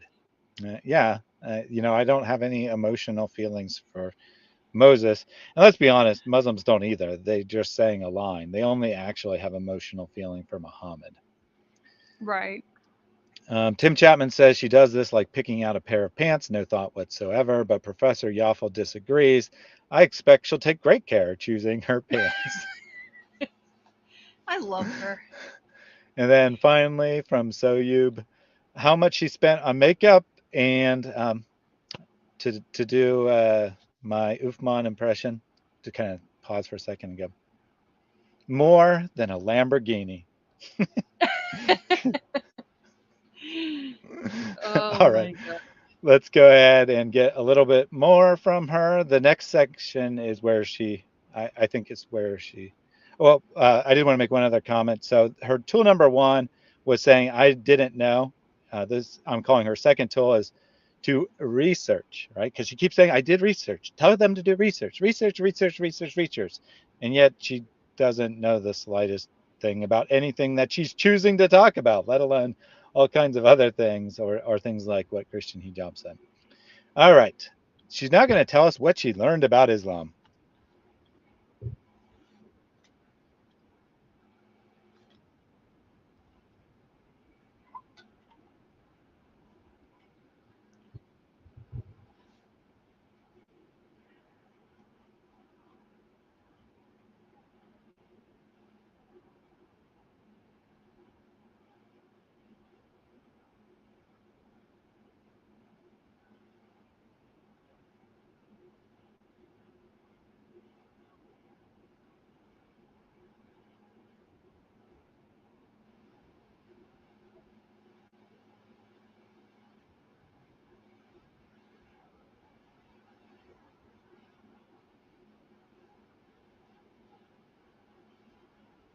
Ah, man, amateur hour. I forgot to add it to the stream again. Ah. So So that's, they weren't even hearing it? and I No. found out that No. Muslim, Sorry, I'm not laughing. that just means the one who submits to the will of God. So even as a Christian, and I believe in God, and I don't think Jesus is God, okay? I still am a Muslim because I believe in I submit to the will of God, right? So that's just an Arabic word to describe that. Islam is submission to the will of God. Okay, so that's not so terrible. And I would say something like, the more I learned, the more it brought me closer to Christianity, the better Christian I became. Once I learned these things, I feel like the Quran helped me to really understand Christianity because it actually was straight from God. There's nothing manipulated about it. It's like so perfect. It's got all this science. It's helped me to understand like the end of times. A lot of Christians don't understand the end of times. They don't understand that it's going to come to an end and that we believe in the same things. And, you know, I started asking my mom questions like this, like things like, well, do you know who Gabriel is? And she's like, no. And I'm like, Archangel Gabriel, do you know what he does? Do you know what he did? Okay, do you know how big he is? Like, and so I've gotten, All the important theological questions. So she thinks for a long time there. I asked my mom questions. I can't remember any of them. What did I ask her? What did I ask her? Oh, yeah. How big is Gabriel? These are the important questions that only Islam has answers to. How large? What size is Gabriel? I mean, come on! You got to study Islam to know these important theology. You notice how Um, she's not focusing on Muhammad's character. hmm hmm Yeah, I don't think she really talks about Muhammad at all, other than saying that he was illiterate, which is unusual. Usually, Muslims love to talk about Muhammad. Right? Lies, of course, but yeah, she's not talking about Muhammad, so she's unusual in that regard. But it's consistent with why she's a Muslim. She's a Muslim because she thinks that Islam allows her to claim more moral superiority because she follows God's laws supposedly. That's why she wants to call herself a Muslim. It has nothing to do with the usual of, I love Muhammad. He's so good. Blah blah blah. So to her credit, that's different. She's not completely just a complete copycat. Um, but I also like how she says Christians don't know what the Bible teaches about the end times, but we believe the same thing. I How do we believe the same thing if Christians don't know what the end times are? it's like she doesn't think about what she's saying. We believe the same things. We both don't know, I guess. I don't know. Uh, All right, so let's get another quick segment So much here. more education out of being like Muslim for Christianity. So, anyways, so to continue the dialogue, I would say something like, yeah, and so then like, I thought about, well, what would Jesus have done if he heard Muhammad's message, peace be upon them? What do you think? What would have Jesus done if he heard Muhammad's message? um, he would have said, "Get behind me, Satan." Mm-hmm. Mm-hmm. Depart from me, I never knew you. Depart. Something like that. Yeah, yeah. You whitewashed tomb. Except that Muhammad's not really a Actually, white. I'm sorry. Yeah, I'm sorry. I would like another. I'd like to another correct track. that. Yeah. Yes, Jesus would wrap a millstone around his neck and throw him in a lake. That is what he would do, because that is what Jesus recommends for people who hurt children. Sorry, that was a really inappropriate time to laugh, but I was read the comment from Professor Alpha at the same time. I asked my mom, that great theologian, how big is Gabriel, Mom? I don't know. Well, I'm converting to Islam.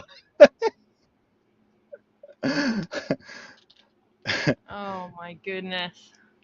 All But right, Dr. Whitemeat calls for some tolerance here. He says, give her a break. She knows about as much about Christianity as Muhammad did. So, all that right, is let's. that is that is true. Yeah, I just wanted to pause it there to ask what would Jesus actually do? What Millstone, baby. same was a different no, and I did some research. It was so crazy. They actually think the same things. Like real Christianity and real Islam is the same thing. And it's like really crazy because everybody's fighting about this or this, but they both came to say there's one God. And I'm so confused why Christians think that Jesus is God, because Jesus never said he's God. So I just kind of frame things like that, and then I just try and put it. So she just kind of frames things like that. That we believe the same thing, so you should convert to Islam. If we actually believed the same thing, there'd be no reason to convert to Islam. Just saying. But what do you think about the central message of Christianity being there is one God? Uh, Or we Islam for do that believe matter. in.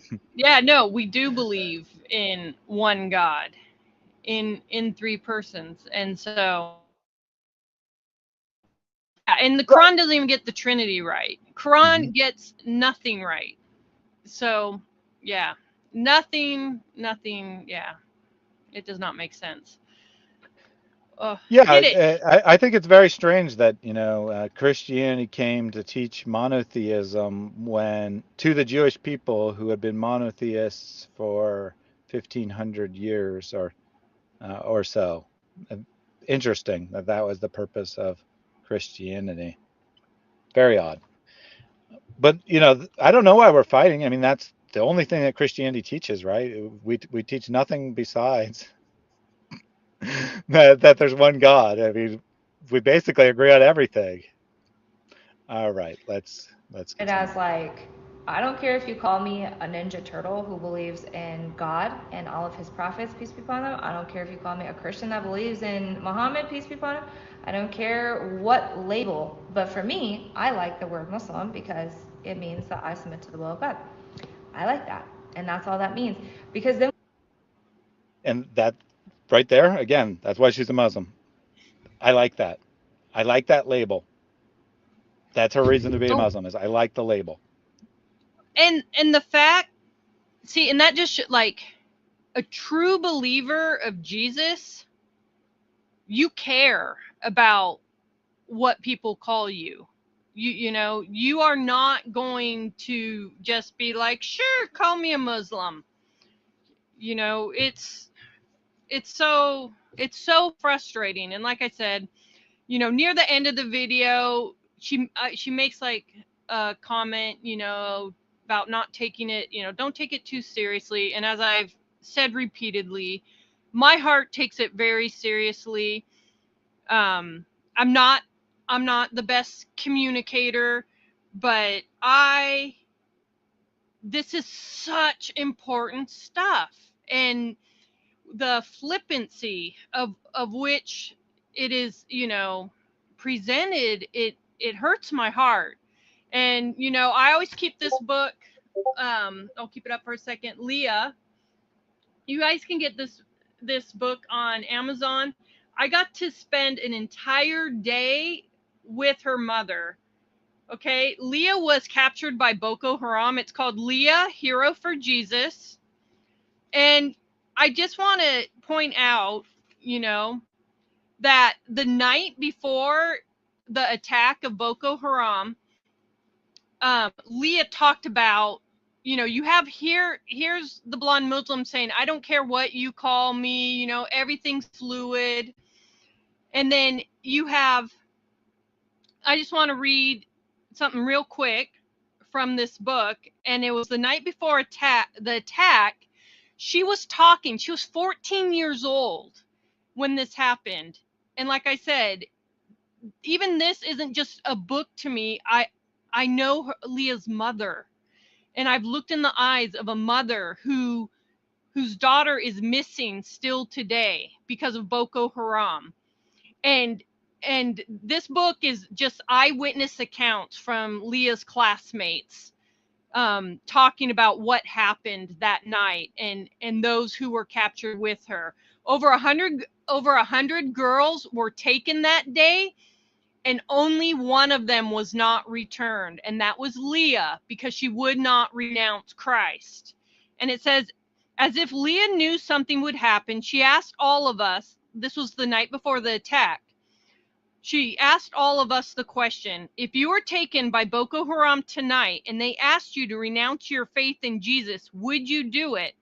Some replied they would, if that would help them get released, claiming they would later come back to faith. But Leah boldly said, that is what I'll never do, no matter what happens. She then told us the story of an elder in a nearby church who had recently been captured by Boko Haram. The man agreed to renounce his faith, convert to Islam, when ordered to do so. Upon being released, he happily started off, but Boko Haram leader raised his gun and shot him to death. Leah confronted us. Did the man save his life by renouncing Jesus? No, he suffered great loss. And she goes, this is the reason I will never renounce the Lord. And she urged us the same. And just the last sentence, it reads of this paragraph, it turned out Leah was the only Christian student taken that day. I have often wondered if this was stemmed from her being the only one of us who was prepared. And so, like I said, these are real life testimonies of the girls who were there that day, of what, giving their accounts of what happened to Leah. And one of the girls' accounts was the Boko Haram guys, they were running around saying, where are the Christian girls? Where are the Christian girls? I thought this was a Christian school. And so they were actively looking to kidnap Christian girls. And so that is a 14-year-old who would not renounce Christ and has paid for it. And so it does offend me to have blonde Muslim go, oh, you can call me whatever, you can call me Christian, you can call me Muslim, as if these ideas written in these books, the Quran and all the other Islamic sources, like they don't have real life consequences. They absolutely do. They have real life consequences that are destroying lives today. And so that is why it's important to combat this with truth. I have nothing against Candace Blonde Muslim, like on a personal level. I am just heartbroken to see someone so deceived. And, I honestly just see a very deceived young woman who is lost and who needs to be rescued back. If I don't even think she ever really was with No, Jesus. she was definitely not. I mean, she And may have so, had some cultural connection to Christianity, but she was right, I never. think she's just cultural, but she needs to be saved by Jesus. And so, Yeah, that's pretty much my passion on the video. Of Excellent. Yep. So we're almost through this. The video does go on for a while longer, but she doesn't say very much more. So we'll take it in a couple big chunks. Uh, I did want to point out Jesus Bot says Ninja Turtle question mark. So I assume that this is her totally not understanding why people occasionally make jokes about Muslim women looking like ninjas, since she obviously doesn't wear a niqab or even a hijab, but somehow she still thinks that people would call her a Ninja Turtle. So that's where that came from, I presume. mm, All right, let's get her back up here. What you're doing is you're breaking down their paradigms. And trust me, this is not going to be a one conversation thing unless your parent is really open-minded and they're just like, I want to understand you, honey. Like, what does it all mean? The biggest thing is like when you go to tell somebody you're Muslim, it's like, what do you even say? It's so comprehensive and such a way of life. There's so much knowledge in it, that when somebody says, well, what does it mean to be a Muslim? Well, it means you believe in one God only. He created the seen and unseen, everything. He's the owner of us, the judgment and this life and that next. And then you believe in all of the prophets and Prophet Muhammad, peace be upon him. That's what it means. That's the foundation of being Muslim. All of the actions and everything are really great. Yeah. So it's given me a way to connect with God more, and I connect with him 5 times a day. And, like all of this, it's like you really have to like just play. You really have to be smarter than them. And like I said, you have to know your audience. So if your mom. So you have to be smarter than your audience. So no offense, Candace, but you're not a very good candidate to have these conversations. But leaving that aside, because there's nothing wrong with being less intelligent than average. She says repeatedly, there's just so much knowledge in Islam. It's so great, blah blah blah. I did appreciate the way she described prayer though. She's like, yeah, I guess it made me closer to God and 5 times a day. Oh, But what's really important is that I believe in one God now, whereas before I believed in 500 million gods before I found Islam. So to me, it sounds like practice is totally unimportant to her, and that she doesn't think prayer is very important. She doesn't think the daily prayers are very important, but she can call herself a Muslim because she submits, definitely submits in quotes here, because she doesn't submit in any way. You can tell that just by looking at her, uh, th- that she submits. She can call herself a Muslim, so she can do whatever she wants and pretend that she's religious. I think that's what she's really saying. right. All right. Her final advice, well, her last thing, and then her closing thoughts. um, eats bacon, or she drinks alcohol, or she does this, or she thinks Jesus is God, astaghfirullah, then like you need to like ask her questions to think about how she thinks. So instead of feeling like they're attacking you, ask them questions about what they think, but not in like a rude or insulting way. Like I said, you do what I said and you Make sure go, it's gaslighting, not yeah, rude. I never realized that Jesus wasn't God and that he never said that until I started doing research. And then I read the first commandment, and that's like the biggest sin is to associate anyone with God. So like, what do you think, mom? Like, what do you think of that? Did you know? And a lot of times if you say like, did you know? They're like, I didn't know. But the thing is like, are they going to take the step to educate themselves and learn? Well, I hope they do take that step. I hope after you gaslight them and tell them that uh, I didn't know that Jesus doesn't claim to be God. I didn't know that we're supposed to be monotheists. I didn't know that Islam is the world's greatest religion. Did you know any of that?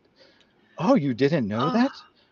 Oh, well, you should do some research and find out so you can be cool like me.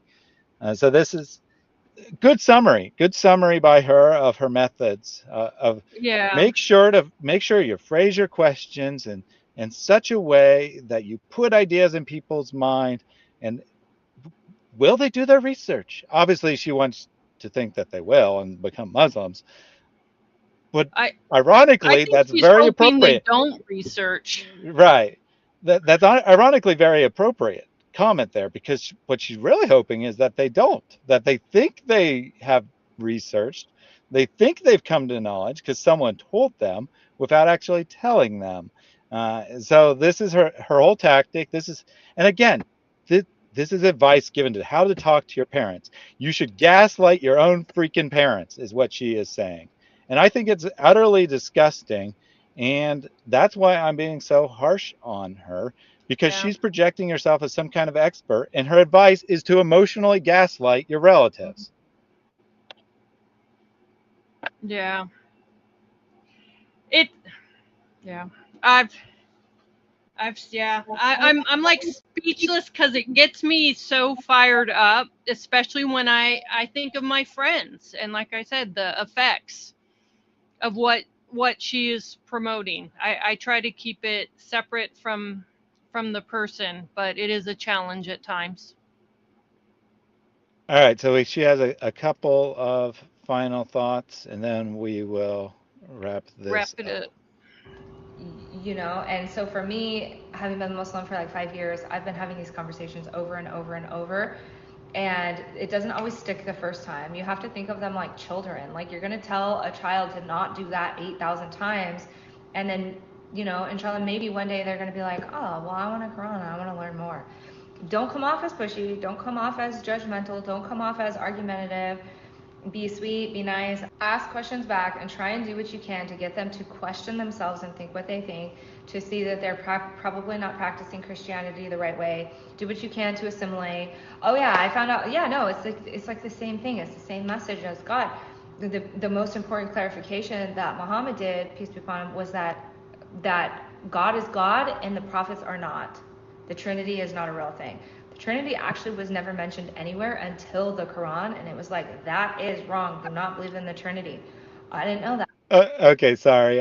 I thought we would wrap it up, but I do have to comment out that the Trinity was never mentioned until the Quran, and then the Quran says don't do that.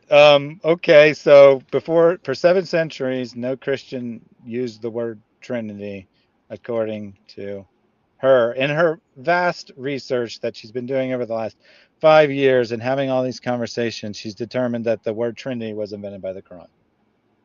Really? Oh All right, my let's gosh. let's let her actually finish this time. And just use it and say, like, Islam is, and I mean, Whoops. obviously, this is me and what I went through. Just use it to say, it's brought me so much closer to God. It's made me feel like I understand the stories of the Bible. And since the Bible was so many stories from he said, she said, like, the Quran is just so clear, there's no flaws in it. It's so cool. I really love it. And, you know, the more confident you are, it's like I said, and if they have a problem, they have a problem.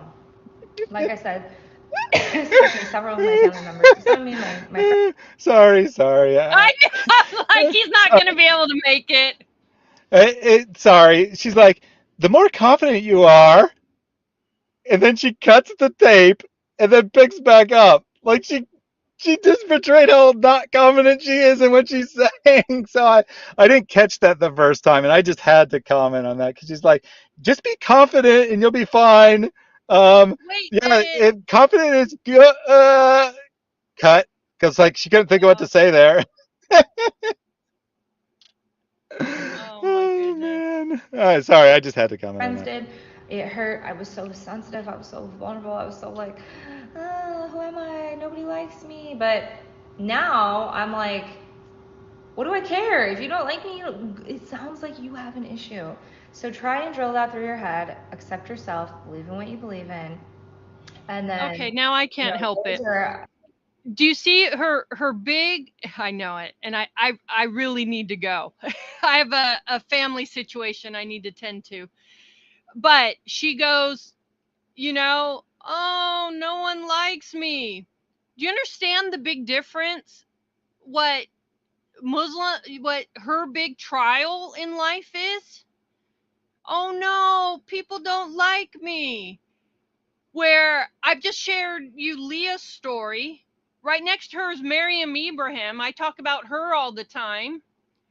And these are, like I said, I'm not talking about people I've read about online. These are real live people whose lives were destroyed by Islam and all the Yazidis. And her big life struggle is, oh, I had to get over people not liking me. When, Pakistan right now, people's houses are being lit on fire. When ISIS was in Iraq, they would put the noon sign on every house to show that it was Christian. And so you would be marked to have your house taken. And so, anyways, that is all that this Christian hijab has to say on that. All right. Sorry, Thaddeus. I think I've mentioned like a lot of the main points for, the science in the Quran, what the word Muslim means, that Muhammad and Jesus, peace be upon them both, would have been friends. They had the same message. That you're using Islam to understand Christianity. That God always sent the prophets, and those are what helped me. Ask them questions about what they think. Why are you so afraid? Why this? Like, I like it. I just do want to take a moment to validate you and tell you if you're in this situation. All right, I'm going to go ahead and cut her off there because the rest of it is just, It's you're just great the more way of the you same. are. Yeah, it's just, she says, I want to validate you. I want to tell you that whatever you believe, you are valuable. Just believe in yourself. Just have confidence in yourself. Love yourself, and then you can call yourself a Muslim like me. And by the way, I do offer coaching. If you go to my website, you can sign up for the coaching. Blah blah blah. She does another ad for her stupid coaching at the end. Yeah. So I'm not going to play any more of it. I think we've had enough of her. But I like her summary because actually in that last 2 minutes or so, she covered everything that she covered in the video with the same level of intellectual honesty, and she revealed what it's really about. It's about her emotions. It's about emotionally manipulating the person you're trying to talk to. Well, I like it, Mom. Why won't you accept that Islam is good? Because I like it. Uh, that kind of thing. And it was so hard for me because people didn't like me, and then I became a Muslim, and then people liked me. Yay! Well, they liked you because you pretended to be a Muslim, and they don't actually care that you're not a Muslim in any way, shape, or form. In reality, uh, if Allah was God, then when you died, He would say, "What are you talking about? You didn't follow what I taught at all." Of course, that won't happen because Allah isn't God, and you won't be meeting Him since he was just Muhammad's imagination and or a a, a demon that deceived Muhammad. You Mhm. won't be meeting him. But if you did, he would tell you you're not following Islam. All you are about is yourself. All you're about is feeling good about yourself, doing your self-help guru stuff, and putting the word Islam on top of it. Anything you want? Final thoughts from you, Christian Hijab? No, I just want to thank you that I get to end the night with Muhammad Hijab's striptease. Well, let's go. That Yeah, is so special. I'll let Muhammad Hijab tell you the difference between Islam and Christianity, where of him talking about Christianity. Listen to me. We have the evidences. You don't believe? Wallahi, we have the evidence. We saw it with our eyes. Don't mess around. Don't play games. We have all the evidence on our side, and Wow. I'll Wow. yeah, he is of course not actually talking about Christianity, but we have all the evidence on our side, and all blonde Muslim has is manipulation. Unfortunately, manipulation does work on people. She does have Mm, a considerable following, which is why we are responding to her, yes. because it's not just about intellectual arguments. If it was just about intellectual arguments, then she wouldn't be a Muslim.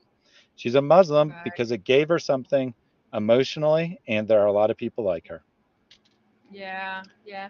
Thaddeus, thank you so much for this opportunity to yeah, go over her material. Up until now, pretty much a lot of these lady revert slash convert, they're getting a free pass. Mm-hmm. And so I'm really happy to see you and hopefully even more give some pushback, because there are eternal souls at stake, and there's people's lives at stake here on this side.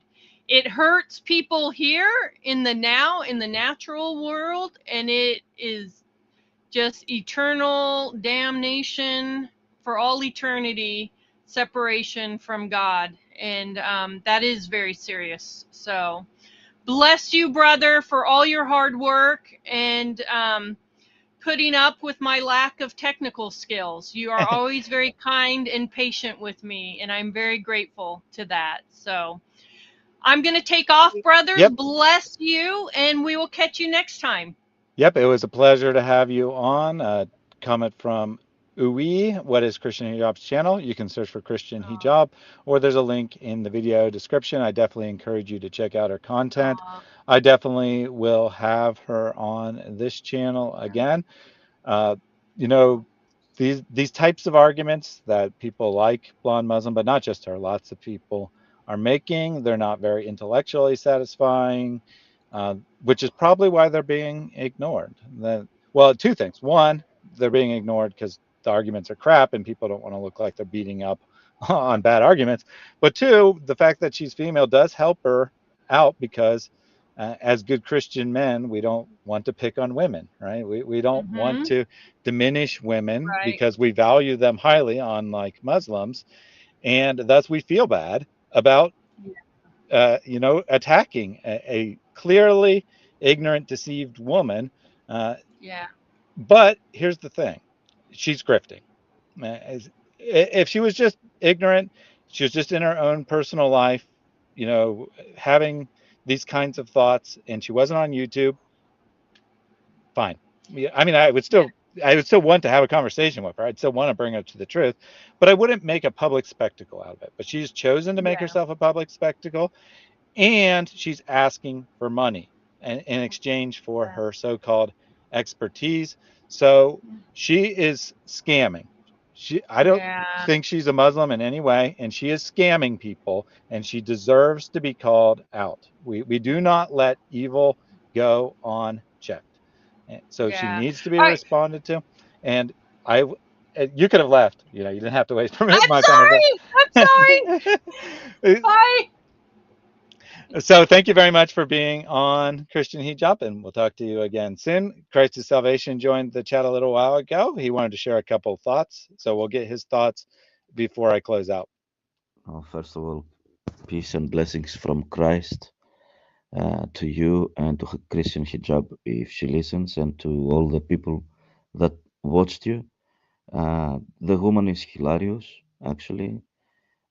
She said, "Don't treat them like adults, treat them like children." that's that's the most hilarious thing that I've ever heard. The other thing is that what I'm feeling, I don't belong anywhere. Who cares? I mean, whatever, woman. I didn't belong to UK, but right now I do. It doesn't matter where you are. Oh my goodness! To unfathom, to unravel everything that she says. As you said, she's a con artist. That's what she is. She asks for money for something she doesn't understand. And that's the worst thing a person can do. I mean, really treat adults like children? Are you kidding me? I treat my children as children, not my wife. From my wife, I expect even more than I expect from my children. You know? Yeah, and just to clarify, the context of the question is about your parents. So she's actually saying to treat your parents like children because they Yes, don't this is accept even Islam. worse. This Yep. is even worse. Instead of talking to them as adults that they are because they brought you, you will talk to them like they are children? What? Who do you think you are, lady? Hey, that is what to say. That woman is Yeah. lost. It's totally lost because of your greed, nothing else.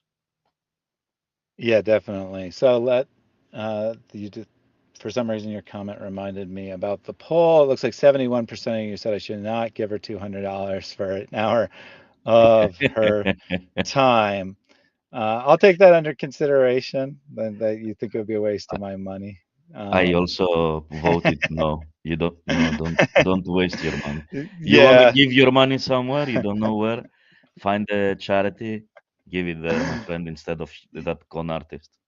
Yeah, it definitely would be not a good conversation, and also, giving her what she wants, which is money. So I'll definitely take that under consideration and probably not do it. But if someone feels very strongly about it, they can make their case in the comments later.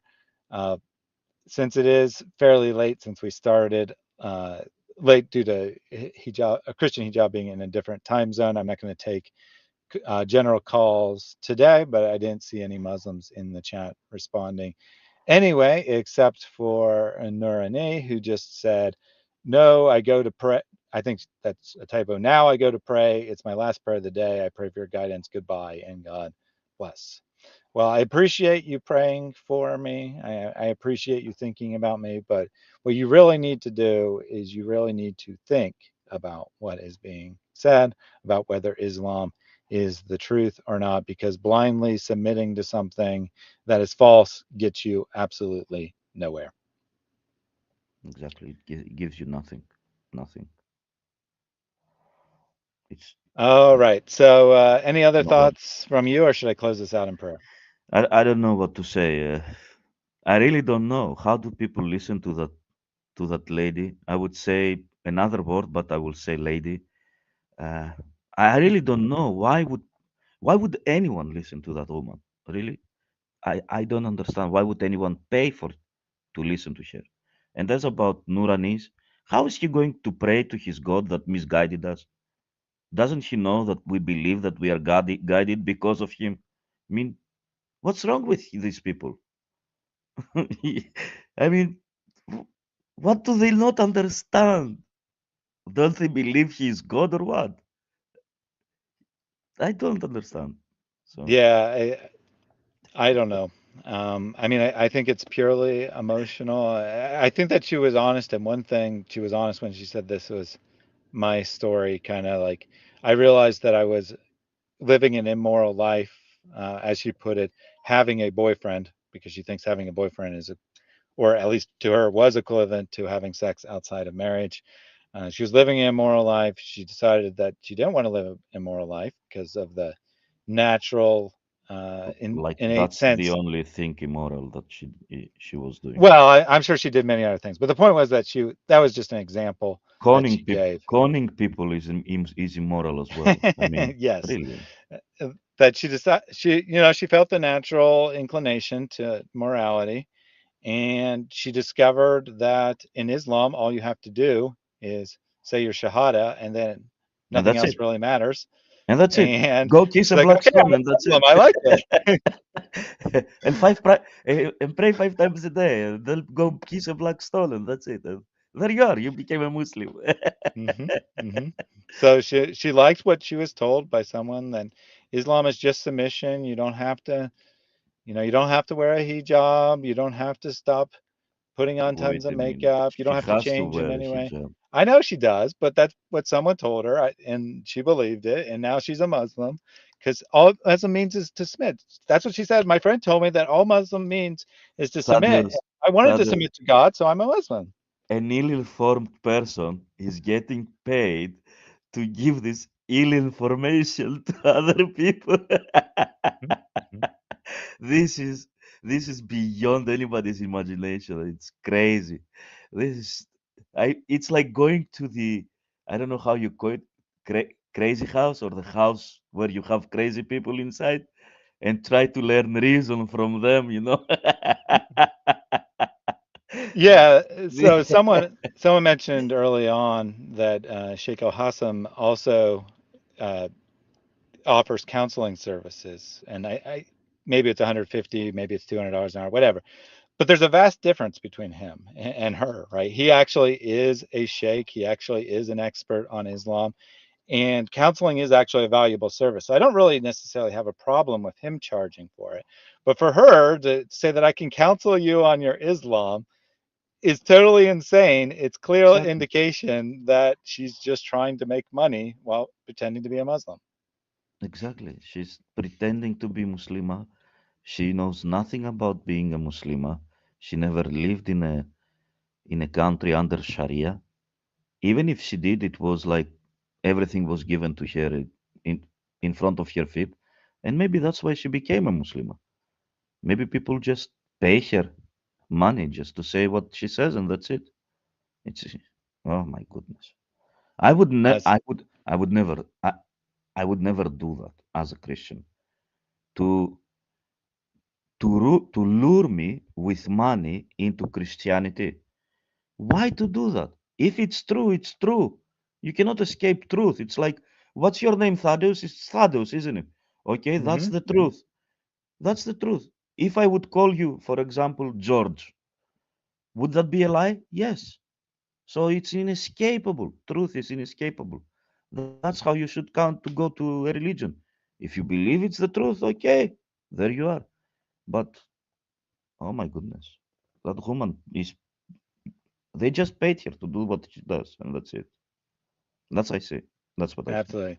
So a couple quick comments from the audience, and then I'll close this out in prayer. Mm. Dr. Whitemeat said that some of the dumbest things I've heard. I would agree.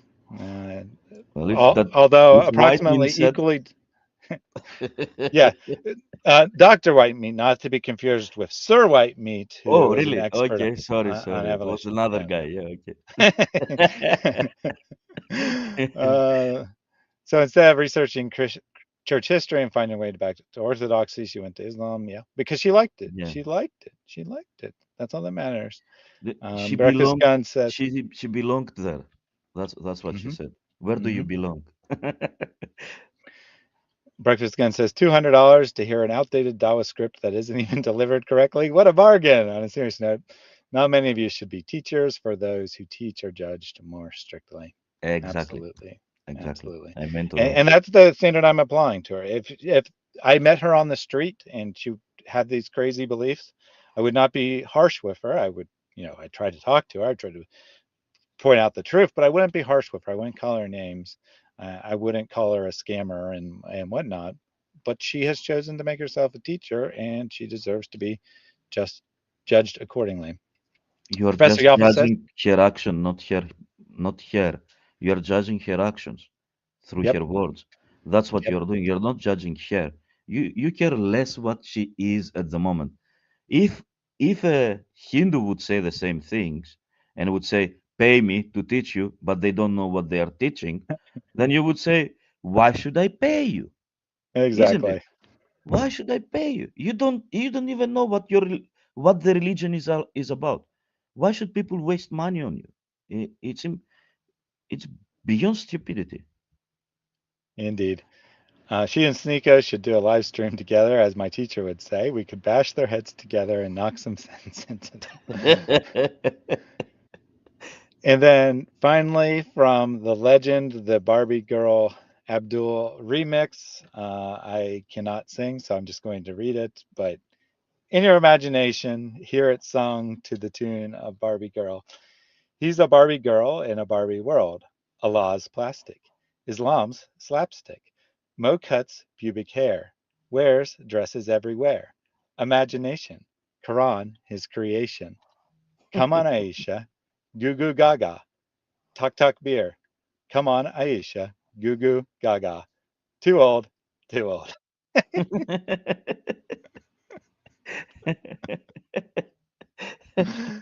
Tak tak tak beer. Oh my goodness. How did she come up with that? She's a legend. The guy's a legend. So the legend, you have lived up to your name. All right, so let me close this out with prayer. Thank you all for joining us today. I'll be back tomorrow for my weekly Bible study on the Reason to Worship channel. On Saturday, I'll be talking with David S. He'll be giving a response to Lloyd's criticism of Protestantism that was accidentally aired on this channel a couple weeks back. So he'll be giving a response to that. I want to give a fair chance for both sides to present their case. Normally, I try to avoid these inter-Christian debates, but since one side was given, I need to give a chance for the other side to present information. All right. Dear Heavenly Father, we thank you so much for this stream today. We thank you for the technology that allows us to connect with people. Even if we did have some technological issues today, we still acknowledge what a rare privilege we have in the history of humanity, where we can talk to people all around the world, reach into a society that once was completely closed off and had almost no opportunity for evangelism. And we pray that the stream will find its way into Muslim hearts and minds. In particular, I would say Muslims who are westernized, that they buy into this kind of thing that the blonde Muslim is selling, about all religions kind of being equally good, so you might as well be Muslim, that you can kind of make your own religion. You don't have, you can call it submission and then not actually submit in any real way to the teachings of Islam. I pray that you'll use this to wake them up to the truth, and that either what Islam teaches is true and you should follow it, or it's false and you should not claim to be a Muslim. I ask that you illuminate the truth, that you show people the way to the truth. I thank you for this time, for Christian Hijab, for her ministry, her attempts to relate to the kinds of people that apologists don't necessarily usually talk to. People who don't make strong intellectual arguments, but make decisions based on their emotion. And we need to remember that all people are dearly loved by you, and that regardless of the reasons for choosing a religion, whether they are smart or stupid, they will be judged all the same for the decisions they make, unless we need to exert our effort into reaching those who are lost, regardless of the circumstances as to why. I pray these words in Jesus' blessed name. Amen. All right. Amen. Until we meet again, go and serve the Lord.